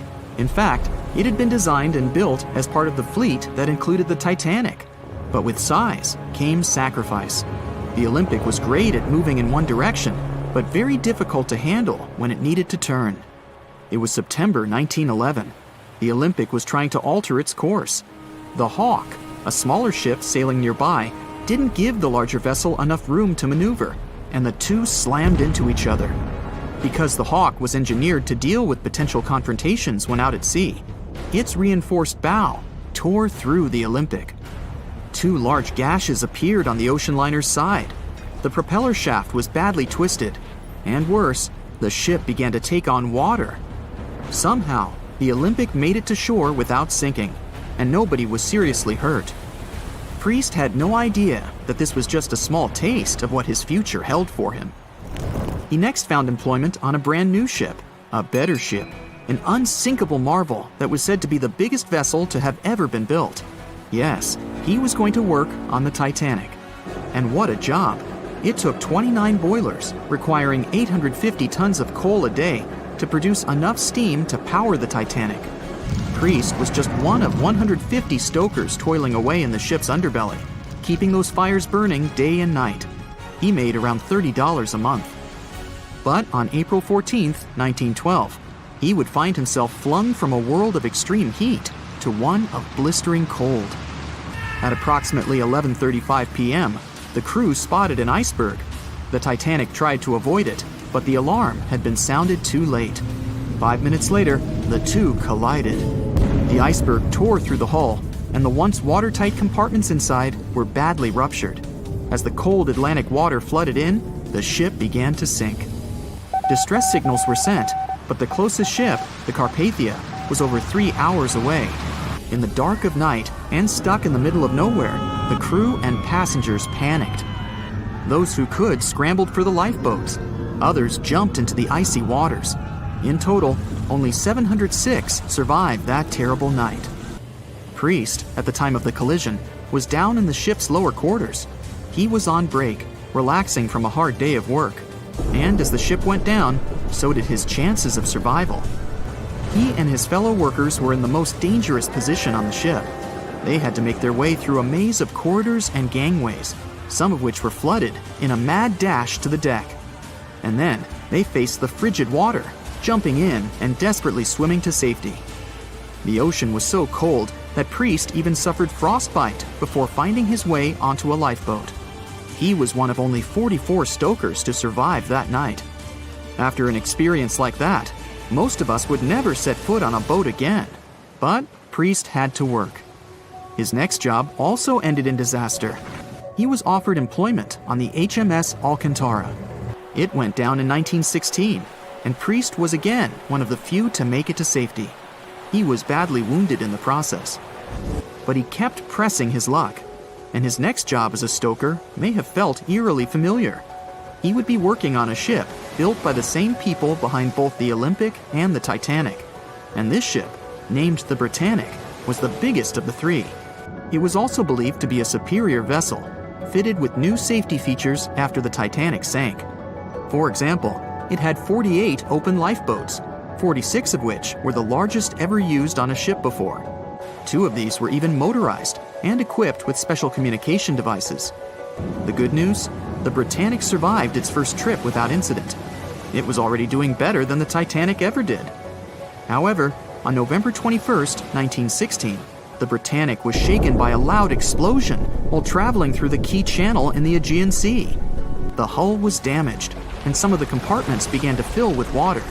But, unlike the Titanic, the Britannic had been designed for just such an emergency. It had been fitted with 5 watertight bulkheads. Intact, these would help keep the ship safe and floating for a much longer period of time. But there was one issue. Portholes along the lower decks had foolishly been left open. As the ship tilted, the portholes let in water, which flooded the Britannic and hastened its descent into the sea. This effectively made those watertight bulkheads useless. The ship was going down fast, much faster, in fact, than the Titanic had sunk. 35 of the lifeboats were successfully launched, saving most on board. Of the 1,066 passengers and crew, 1,036 survived. Priest, his luck intact, was one of them. And yet, he still wasn't done with a life at sea. He accepted a position as a stoker on the Donegal. It was a smaller passenger ferry that had been converted for use as a hospital boat. In April 1917, it was struck by a foreign object while fleeing an unsafe situation, and though he suffered from a head injury, Priest was again one of the survivors. It took experiencing 2 collisions and 4 sinkings before Priest was finally ready to retire. In fact, he reportedly said he only gave it up because no one wanted to sail with him. Can you blame them? He would live out the rest of his life on dry land in Southampton, England, with his wife Annie and their 3 sons. But Arthur John Priest would always be remembered as the unsinkable stoker. Can you guess how many theories of the Titanic's sinking exist? Right, loads, including a theory of my own, which I'm going to share with you today. And then you can decide which one seems most likely to you. One piece theory. The very first version of the events was the one piece theory. It's very simple and basically claims that the sinking happened without any breakups. 2:15 a.m., the ship collides with an iceberg. 2:18 a.m., the lights go out. The ship reaches an angle of 45 degrees and then quickly begins its final plunge into the ocean depths. 2:20 a.m., only about 3 minutes later, the RMS Titanic disappears under the surface of the ocean for good. The liner doesn't break, it just goes down as a whole piece. Of course, this can't be true. In April 1912, the Titanic was not only the largest ship in the world, but also the largest ship ever built. It's hard to believe that such a heavy vessel could have gone down without breaking. That's just impossible. Well, I mean, you can't blame the theorists. Before we found the wreckage, there were no other theories. Wait a minute, or were there? The day after the disaster, the survivors gave their interviews. They talked about what had happened, and some of them claimed that the ship had actually broken in 2 when it had been flooded. For example, Jack Thayer, a 17-year-old boy, outlined the sinking as he remembered it, and L.D. Skidmon drew a sketch based on his description. The picture clearly showed the ship breaking in half. But no one believed Jack or other witnesses. There was no evidence, so their claims were received with a grain of salt. But in 1985, things changed. First, breakup theory. That's when Robert Ballard found the wreckage of the Titanic in the depths of the ocean. When people saw the wreckage, it became clear that Jack and the other survivors had been right.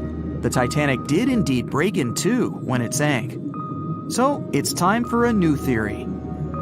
2:15 a.m. The keel breaks, the starboard list eases, and the hull continues to bow and crumble.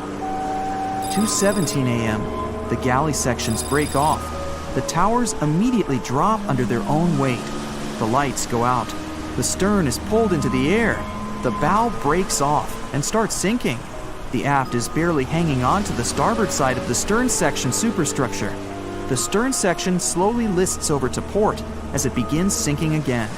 It rises up one last time and pivots in a semicircle as it sinks. It all sounds pretty convincing, right? But people began to find plot holes in this theory. For example, the Titanic couldn't have held together until it reached such a high angle. The breakup would have had to begin much earlier. This only meant there was still a vast field for research and speculations. So people started to come up with their own possible scenarios. How about we look first at the ones no one likes? V-brake and Aaron 1912 V-brake. According to the first breakup theory, the Titanic reached a high angle, and the weight of its unsupported stern caused it to crack from the top down. But it's physically impossible. So, are there any other ideas? In 2006, Roger Long, a naval architect, decided to research a so-called V theory. 2:17 a.m. The breakup begins at a shallow angle, perhaps as little as 11 degrees. The upper structure fails and starts to crack. At this moment, only its double bottom is holding the Titanic together, but it starts to bend under the strain too, failing the ship. Water is pouring through the crack. It increases the weight in between the two sections, bending the Titanic the other way and pulling it into shape somewhat resemblant to the letter V. The upper decks get mangled and bent together. The bow heads for the bottom, and the stern is the last to sink. This theory has since been disproven many times, though. Roger Long believed it because the broken edges of the upper decks in the Titanic's bow section were all mangled and crushed. However, we have learned that it happened because of the so-called hydraulic downburst, the force of the water crashing into the deck as the Titanic hit the ocean floor. Another V-break theory states that the bow had risen out of the water after the break. This theory was mainly peddled by one former Titanic enthusiast. But not only has this theory been proved to be physically impossible due to the bow's incredible mass, it was also inspired by incorrect information. Remember Jack Thayer? Well, it was based on his sketch and the words of a couple of passengers. But the truth is, none of them had ever seen the Titanic break down like this. Jack himself even stated in an interview that the sketch was completely out of context to what he had actually seen. It was drawn by a passenger on the Carpathia, the ship that received the Titanic's distress signal and came to its aid. It couldn't be used as evidence. Now that we know this, let's move on to the theories that most people believe in. James Cameron's banana peel theory. Who hasn't seen the legendary movie about the Titanic, right? It became the leader of the 70th Academy Awards ceremony in the number of nominations and awards, and deservedly so. But did you know that James Cameron had been interested in the Titanic for many years and studied the ship's history? His books and research are very detailed, and he even came up with his own version of the events. It's called the banana split theory, and this is actually what you could see in the movie. Here's how it goes.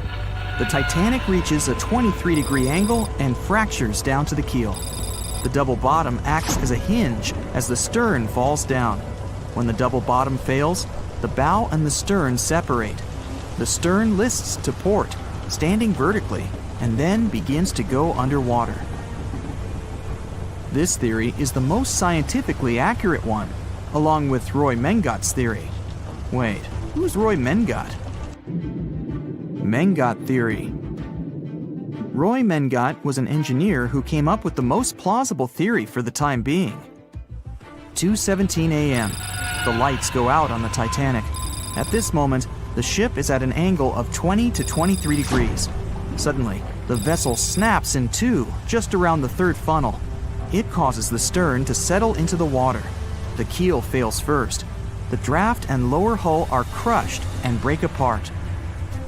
Water surges into the bow and stern of the ship through the huge cracks, causing the bow section to sink beneath the waves.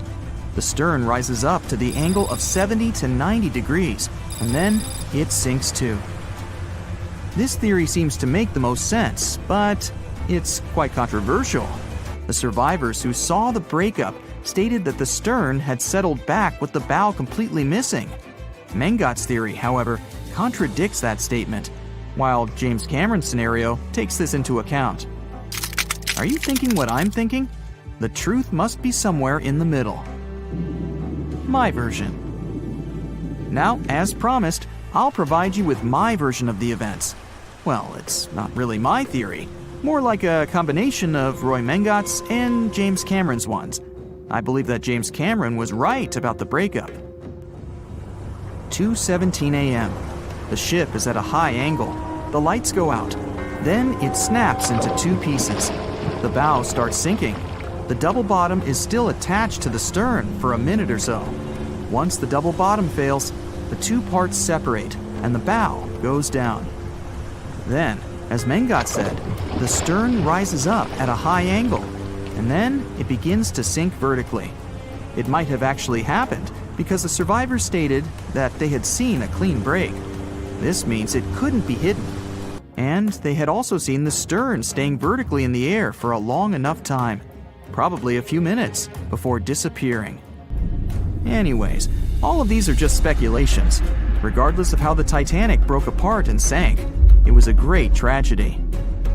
It's already been 110 years since the Titanic collided with an iceberg and sank. Did you know that in 2022, the Blue Star Line Company is completing the construction of an exact replica of the Titanic? Called the Titanic II liner, the ship will be sent sailing along the same route with 2,400 people on board. Let's hope that everything goes well for them. On April 10, 1912, crowds gathered at Southampton Beach to wave off what was, at the time, the world's largest and most prestigious ship, the RMS Titanic. The cost of the most expensive first-class parlor ticket was $4,350. That's around $70,000 in today's money. But barely 5 days after steaming away, the ship was swallowed by the Atlantic Ocean. So let's rewind and go back to what actually happened on that fateful night. The captain wanted to set a speed record for the ship's maiden voyage and arrive early.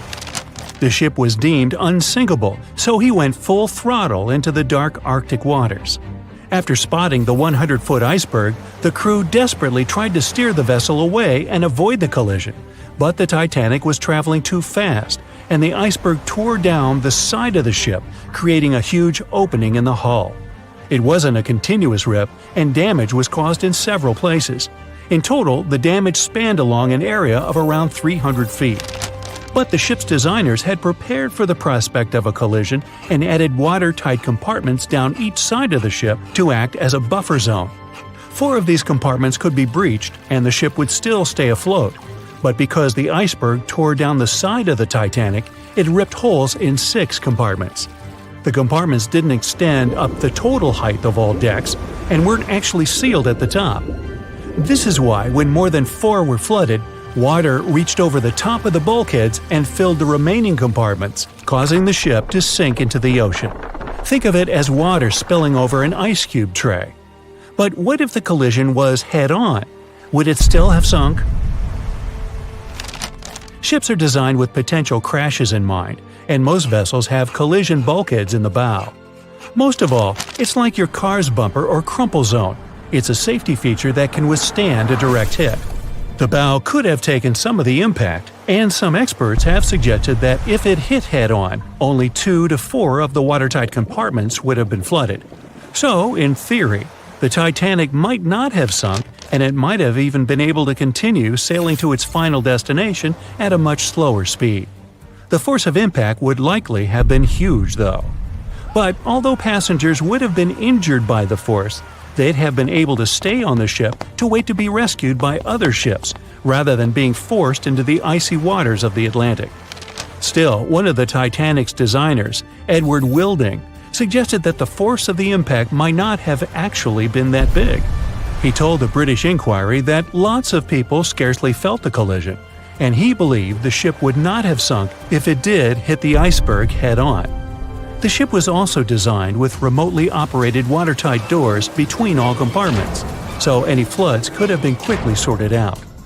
Because Titanic had 6 breaches from the side collision, and because it happened so quickly, sealing the doors wouldn't have made a difference, as it was essentially impossible to save it by that point. The ship immediately began to flood, with water pouring in at a rate of roughly 7 tons per second, 15 times faster than it could be pumped out. So, while it sounds like the Titanic would have survived had the ship hit the iceberg head-on, this idea does come with some issues. First off, the collision bulkheads were designed to survive a crash with another ship, not a giant iceberg. If 2 ships collided, both would absorb some of the impact in their bulkheads, sharing the impact and likely staying afloat. But an iceberg is stationary, meaning that Titanic would absorb most of the energy from the collision. If Titanic hit head first, because of the speed it was traveling, the impact would have likely traveled down the whole body of the ship. Just imagine a 46,000-ton ship traveling at around 20 knots. At some point, it hits an iceberg that weighs what could be over 100,000 tons. This collision would likely create a powerful force causing massive damage to the vessel. It is likely that seams would split, staircases would come tumbling down, and rivets would burst open across the ship. All that would have potentially flooded even more compartments. This could have caused Titanic to sink in a matter of minutes rather than hours. But that's just the tip of the iceberg. As we all know, the biggest part of it is hidden underwater. So if Titanic had been traveling head-on, it's likely it would have hit the part of the iceberg below the water first, which would send it veering off course. Hitting an iceberg is not like hitting a brick wall. In this case, the ice under the water would have torn open the bottom of the ship and caused damage to the sides. Icebergs also aren't flat, solid objects. If a flat collision happened, the ship might have stayed afloat, but icebergs come in many shapes and sizes, from domes to wedges. Studies have also been done on the steel used to produce Titanic, and the tests show the metal was about 10 times more brittle than the steel we use today. The ship was built before we understood the effects of low temperature on steel. The old steel used to make the vessel would not bend when faced with freezing temperatures, but break. Recovered pieces of Titanic's hull plates show that the hull just shattered on impact. Hitting head-on would also cause a very severe and abrupt stop, so even if the ship hadn't sunk, there would still have been major issues.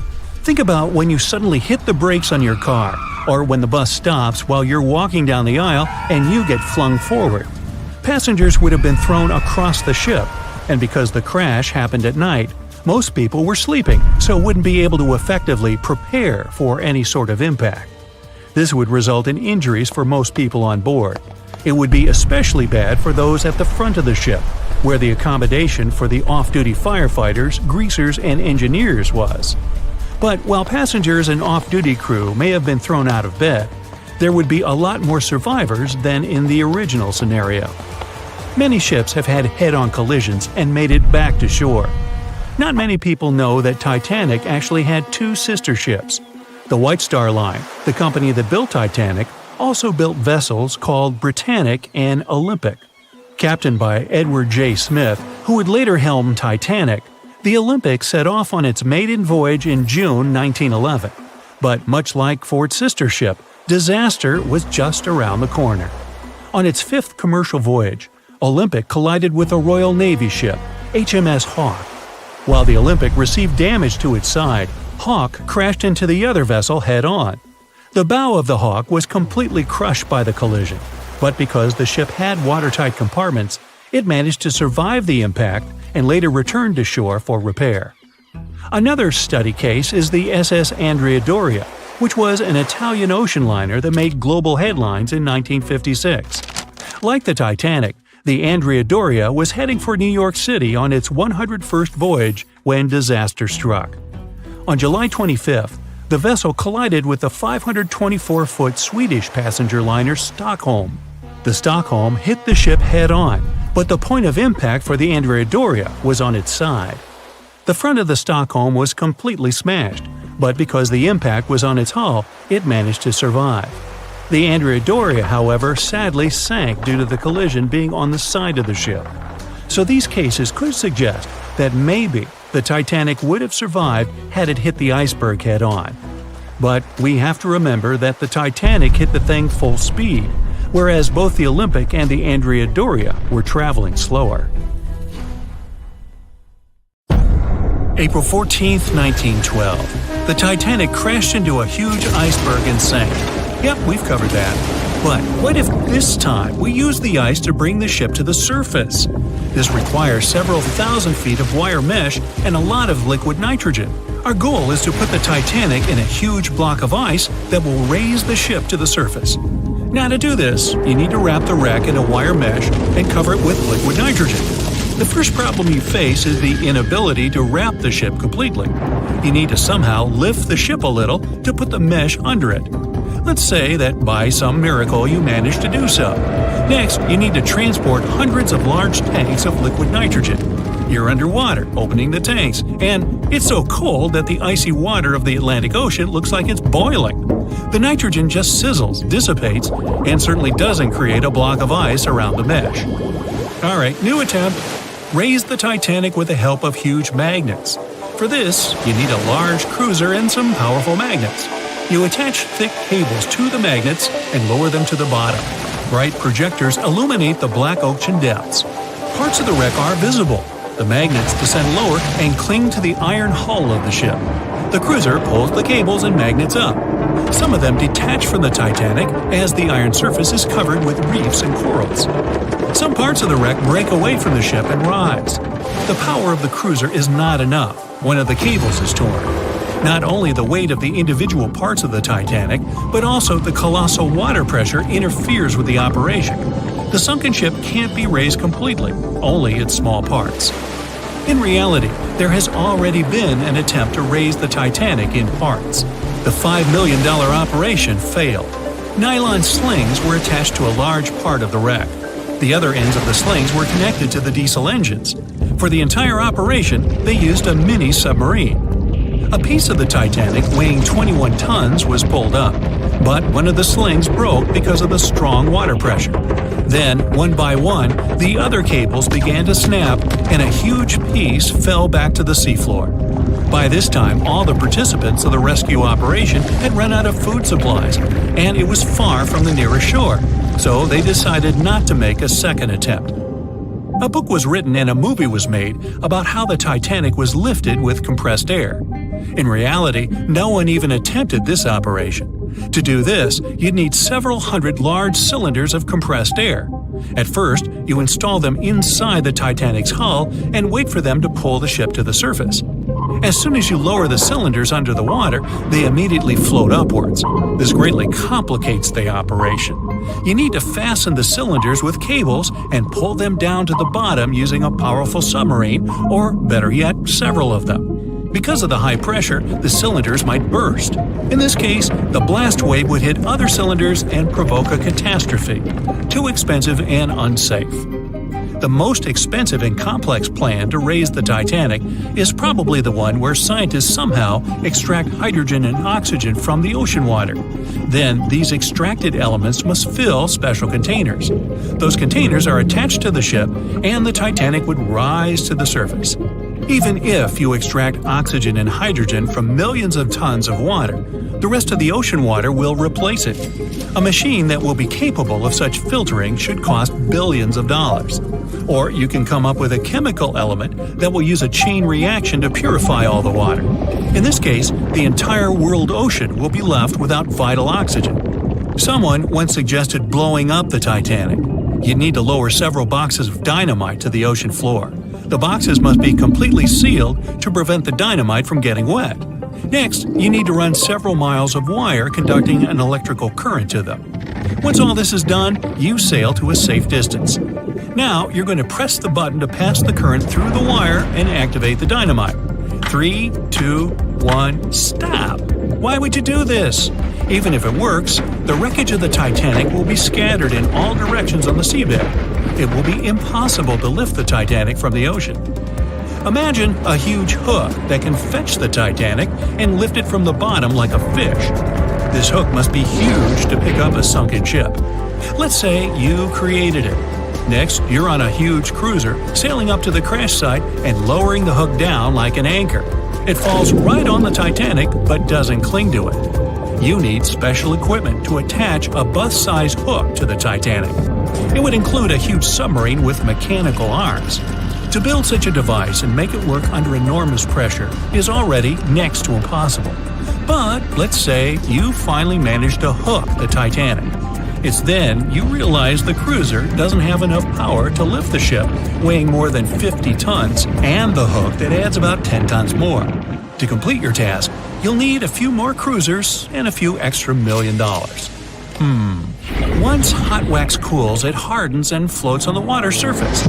What if we deliver it to the ocean floor and pour it inside the Titanic? This may work, given that wax is not an expensive material. So, you melt the wax, pour it into strong tanks, and pull them to the bottom with the help of a submarine. The tanks can withstand enormous pressure, and the submarine has enough power to lower the wax to such a depth. The containers are placed inside the Titanic. Through a remote control, you open the containers, but the wax doesn't pour out. The deeper you go, the colder the water gets. While you were delivering the containers to the ship, the wax was cooling down and getting solid inside. Several containers are pressed against the top of the ship, but it's not enough to lift the Titanic. Other containers simply float away to the surface. And even if the containers were thermostatic and kept hot inside all the time, once released, the wax would solidify in an instant. There would just be no time for it to spread and cover the Titanic from within, so it would just float up as well. Alright, you fill several large and sturdy bags with Vaseline. This substance acts just like wax in the cold. It gets solid and floats. You want to put bags all over the Titanic and just wait for the Vaseline to bring it up. You load the bags into the submarine and descend to the ocean floor. Some parts of the ship can't be reached because of the clinging corals. You decide to unload all the bags in one place, but as soon as you take Vaseline out of the submarine, the bags tear due to the strong pressure.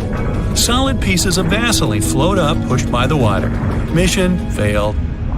The craziest idea is to fill the Titanic with millions of ping pong balls. Small plastic balls filled with air should push the ship to the surface. But as soon as you start to lower them to the bottom, the plastic immediately flattens and all the air from the balls pops out. You can deliver the balls inside a submarine, but once you put them inside the Titanic, the pressure will crush them again. Also, you can create balls made from strong ultralight material and fill them with air. In this case, you will need much more money. As soon as you put the balls inside the ship, some of them will immediately slip through the holes in the ship, and the remaining ones won't be enough to lift the wreck weighing more than 50 tons from the bottom. Well, to study the Titanic, you don't need to go down to the ocean floor. On the internet, you can find a detailed 3D map that shows the wreck site, as well as the ship itself on the seabed. To get a realistic picture of the Titanic, researchers used sonar technologies and underwater robots, which took more than 10,000 pictures of the sunken ship. So, what do you think? Leave it alone? Yeah, me too. April 10th, 1912. You're on the coast of the Atlantic Ocean, in a small port town. Hundreds of people, and you among them, are going to board the huge, majestic ship. It's 3 times as long as the Statue of Liberty is tall. The ship is considered the most advanced and unsinkable watercraft of its time. You can see hundreds of luxury cabin windows on its deck, and the Titanic inscription on the magnificent iron hull. This day, the famous superliner set off on its first and last voyage from Southampton to New York. But now, you'll see an alternate story. You can hear a crew member announcing the start of the Titanic's trip. The ship sails from Africa to Bermuda, and the cause of its catastrophe will not be an iceberg at all. For 4 days, Titanic sails through North Atlantic waters. The sun warms the ship so much that during the day, all the passengers sit inside the ship. In the evening, when a cool breeze descends on the ocean, all the people go up on deck to watch the beautiful red sunset. Midnight, April 15th. You're sitting in your cabin reading a book. You're usually asleep at this time, but right now, you're just flipping through page after page. You close the book and look around the cabin. You feel like someone's watching you. You get up and break out into a cold sweat. An inexplicable feeling of anxiety permeates your body and causes goosebumps. You look out the cabin window where the ocean spray is banging the glass, but you can't see anything. There's a thick fog outside. You leave the cabin. In addition to you, several passengers also left their beds because of a heightened sense of danger. They greet you and ask what's wrong, but no one knows. You head to the stairs to go out on the deck to see the situation. At this point, the floor goes out from under your feet. A strong push makes you fall. A rumble reverberates through the Titanic. You get up and see more and more people going out from their cabins. You run up the stairs and meet a crew member. He doesn't tell you anything, but his eyes are wide with fear. You go up on deck and can hardly see anything. A thick, wet fog has settled over the ship. Several passengers are holding their heads as if they have a headache. You see the captain and ask him what happened. The captain admits that he has no idea where you are. You see a compass in his hand. The arrow turns in different directions. It's impossible to determine where exactly the ship is now. Interestingly, there was no such thing as the Bermuda Triangle before 1964, but the first reports of missing ships in this area date back to the middle of the 19th century. Another push. This time you've managed to stay on your feet. It felt like something big just hit the ship. You run to the railing at the edge of the deck and stare overboard. Through the white fog, you notice a huge shark fin. You haven't seen the full size of the shark, but from what you've seen, it must be as long as a train car. The shark swims away, but after a few seconds, you can see its fin again. It quickly approaches the ship and grabs the iron hull with its huge jaws. The deck is shaking. You can hear the grinding of metal. It seems this huge predator just made a hole in the hull.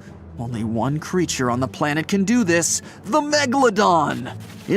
It's believed the shark disappeared millions of years ago, but the ocean is only 5% explored. Here, it's alive and swimming in the mysterious waters of the Bermuda Triangle. Everyone aboard the ship is panicking. People from the lower decks are running upstairs. The Titanic slowly sinks and tilts to the side. Everyone goes to the lifeboats, but no one dares to get in them while the huge ancient monster is around. The ship's bow submerges under the water. You stand on the left side of the deck and see the Megalodon bite off pieces of the iron hull. You shout to the people in the stern section that the Megalodon is busy and they have time to evacuate. The first rescue boats with passengers go down on the water. Some passengers just jump overboard. Fortunately, the water is much warmer than the place where the Titanic actually sank. You put on a life jacket and jump too. The Megalodon attacks the ship and drags it deeper into the water. The smell of the Titanic's kitchen must have attracted it. You find yourself among the ship's flotsam and lifeboats. The fog's finally rising. The starry sky and the moon illuminate the sea's surface. People help you to climb on board a rescue boat. Everyone tries to sail as far away from the sinking ship as possible. You see the huge shark swimming around the Titanic. At this moment, something distracts it, and the predator goes away. More than half of the ship is already under the surface. The second part looks like a candle sticking out of the water. The ocean is calm. The sky's clear and cloudless. There's no wind. From the side, you see a huge wave growing behind the Titanic. It's about 50 feet high, like a 5-story building. It knocks the ship down as easily as if it was made of paper. The monster wave dissolves in the water as quickly and unexpectedly as it appeared. You've just witnessed a rogue wave. This phenomenon occurs all over the world. Enormous waves suddenly appear, demolish ships, and disappear without a trace. Scientists still can't determine their exact nature, but according to the most popular theory, these waves are formed by kinetic vampirism. Under certain natural conditions, waves accumulate and exchange kinetic energy. Among all the waves out there, there is one vampire wave that absorbs the energy of all the others. When a lot of energy is accumulated, a huge wave grows and splashes it all out. Some believe the frequent disappearance of ships in the Bermuda Triangle occurred because of rogue waves. The people on the boats calm down. Someone sends a flare into the sky. You look at the ocean and see the triangular fin of the Megalodon emerging from the water. It's the size of a sailboat, and it's coming your way. You row the oars as fast as you can. People are screaming and calling for help. There's no chance of escape. The legendary monster is getting closer and closer. The shark's head peeks out from under the surface. It opens its huge maw filled with hundreds of sharp teeth. Each of them is the size of your palm. The boat would fit entirely inside the shark's mouth. It can swallow you whole. The shark stops and closes its mouth at arm's length from the boat. You can see the water bubbling around you. From the ocean depths, several giant tentacles lash out and wrap around the Megalodon. They pull the shark down. You look over the side and see a purple glow with a black circle in the center. Someone on the boat notices it too. People start screaming, "It's looking at us!" a woman shouts. After a second, you get goosebumps, and a shiver runs through your entire body. This purple glow is something's eye, and the black circle is the pupil. The creature that is looking at you right now is so big that the boat seems like a grain of rice to it. It's the Kraken! The giant squid, an ancient monster that sank hundreds of ships, but whose existence has not been proven by anyone yet. Fortunately, the boat you're sitting in is too small to interest the Kraken. You can see its eye moving deeper away. Huge tentacles pull the struggling megalodon into the depths. An hour passes, and another big superliner arrives at the wreck of the Titanic. All the passengers are rescued. You look back at the calm sea, at the place where the Titanic recently sailed. You climb aboard the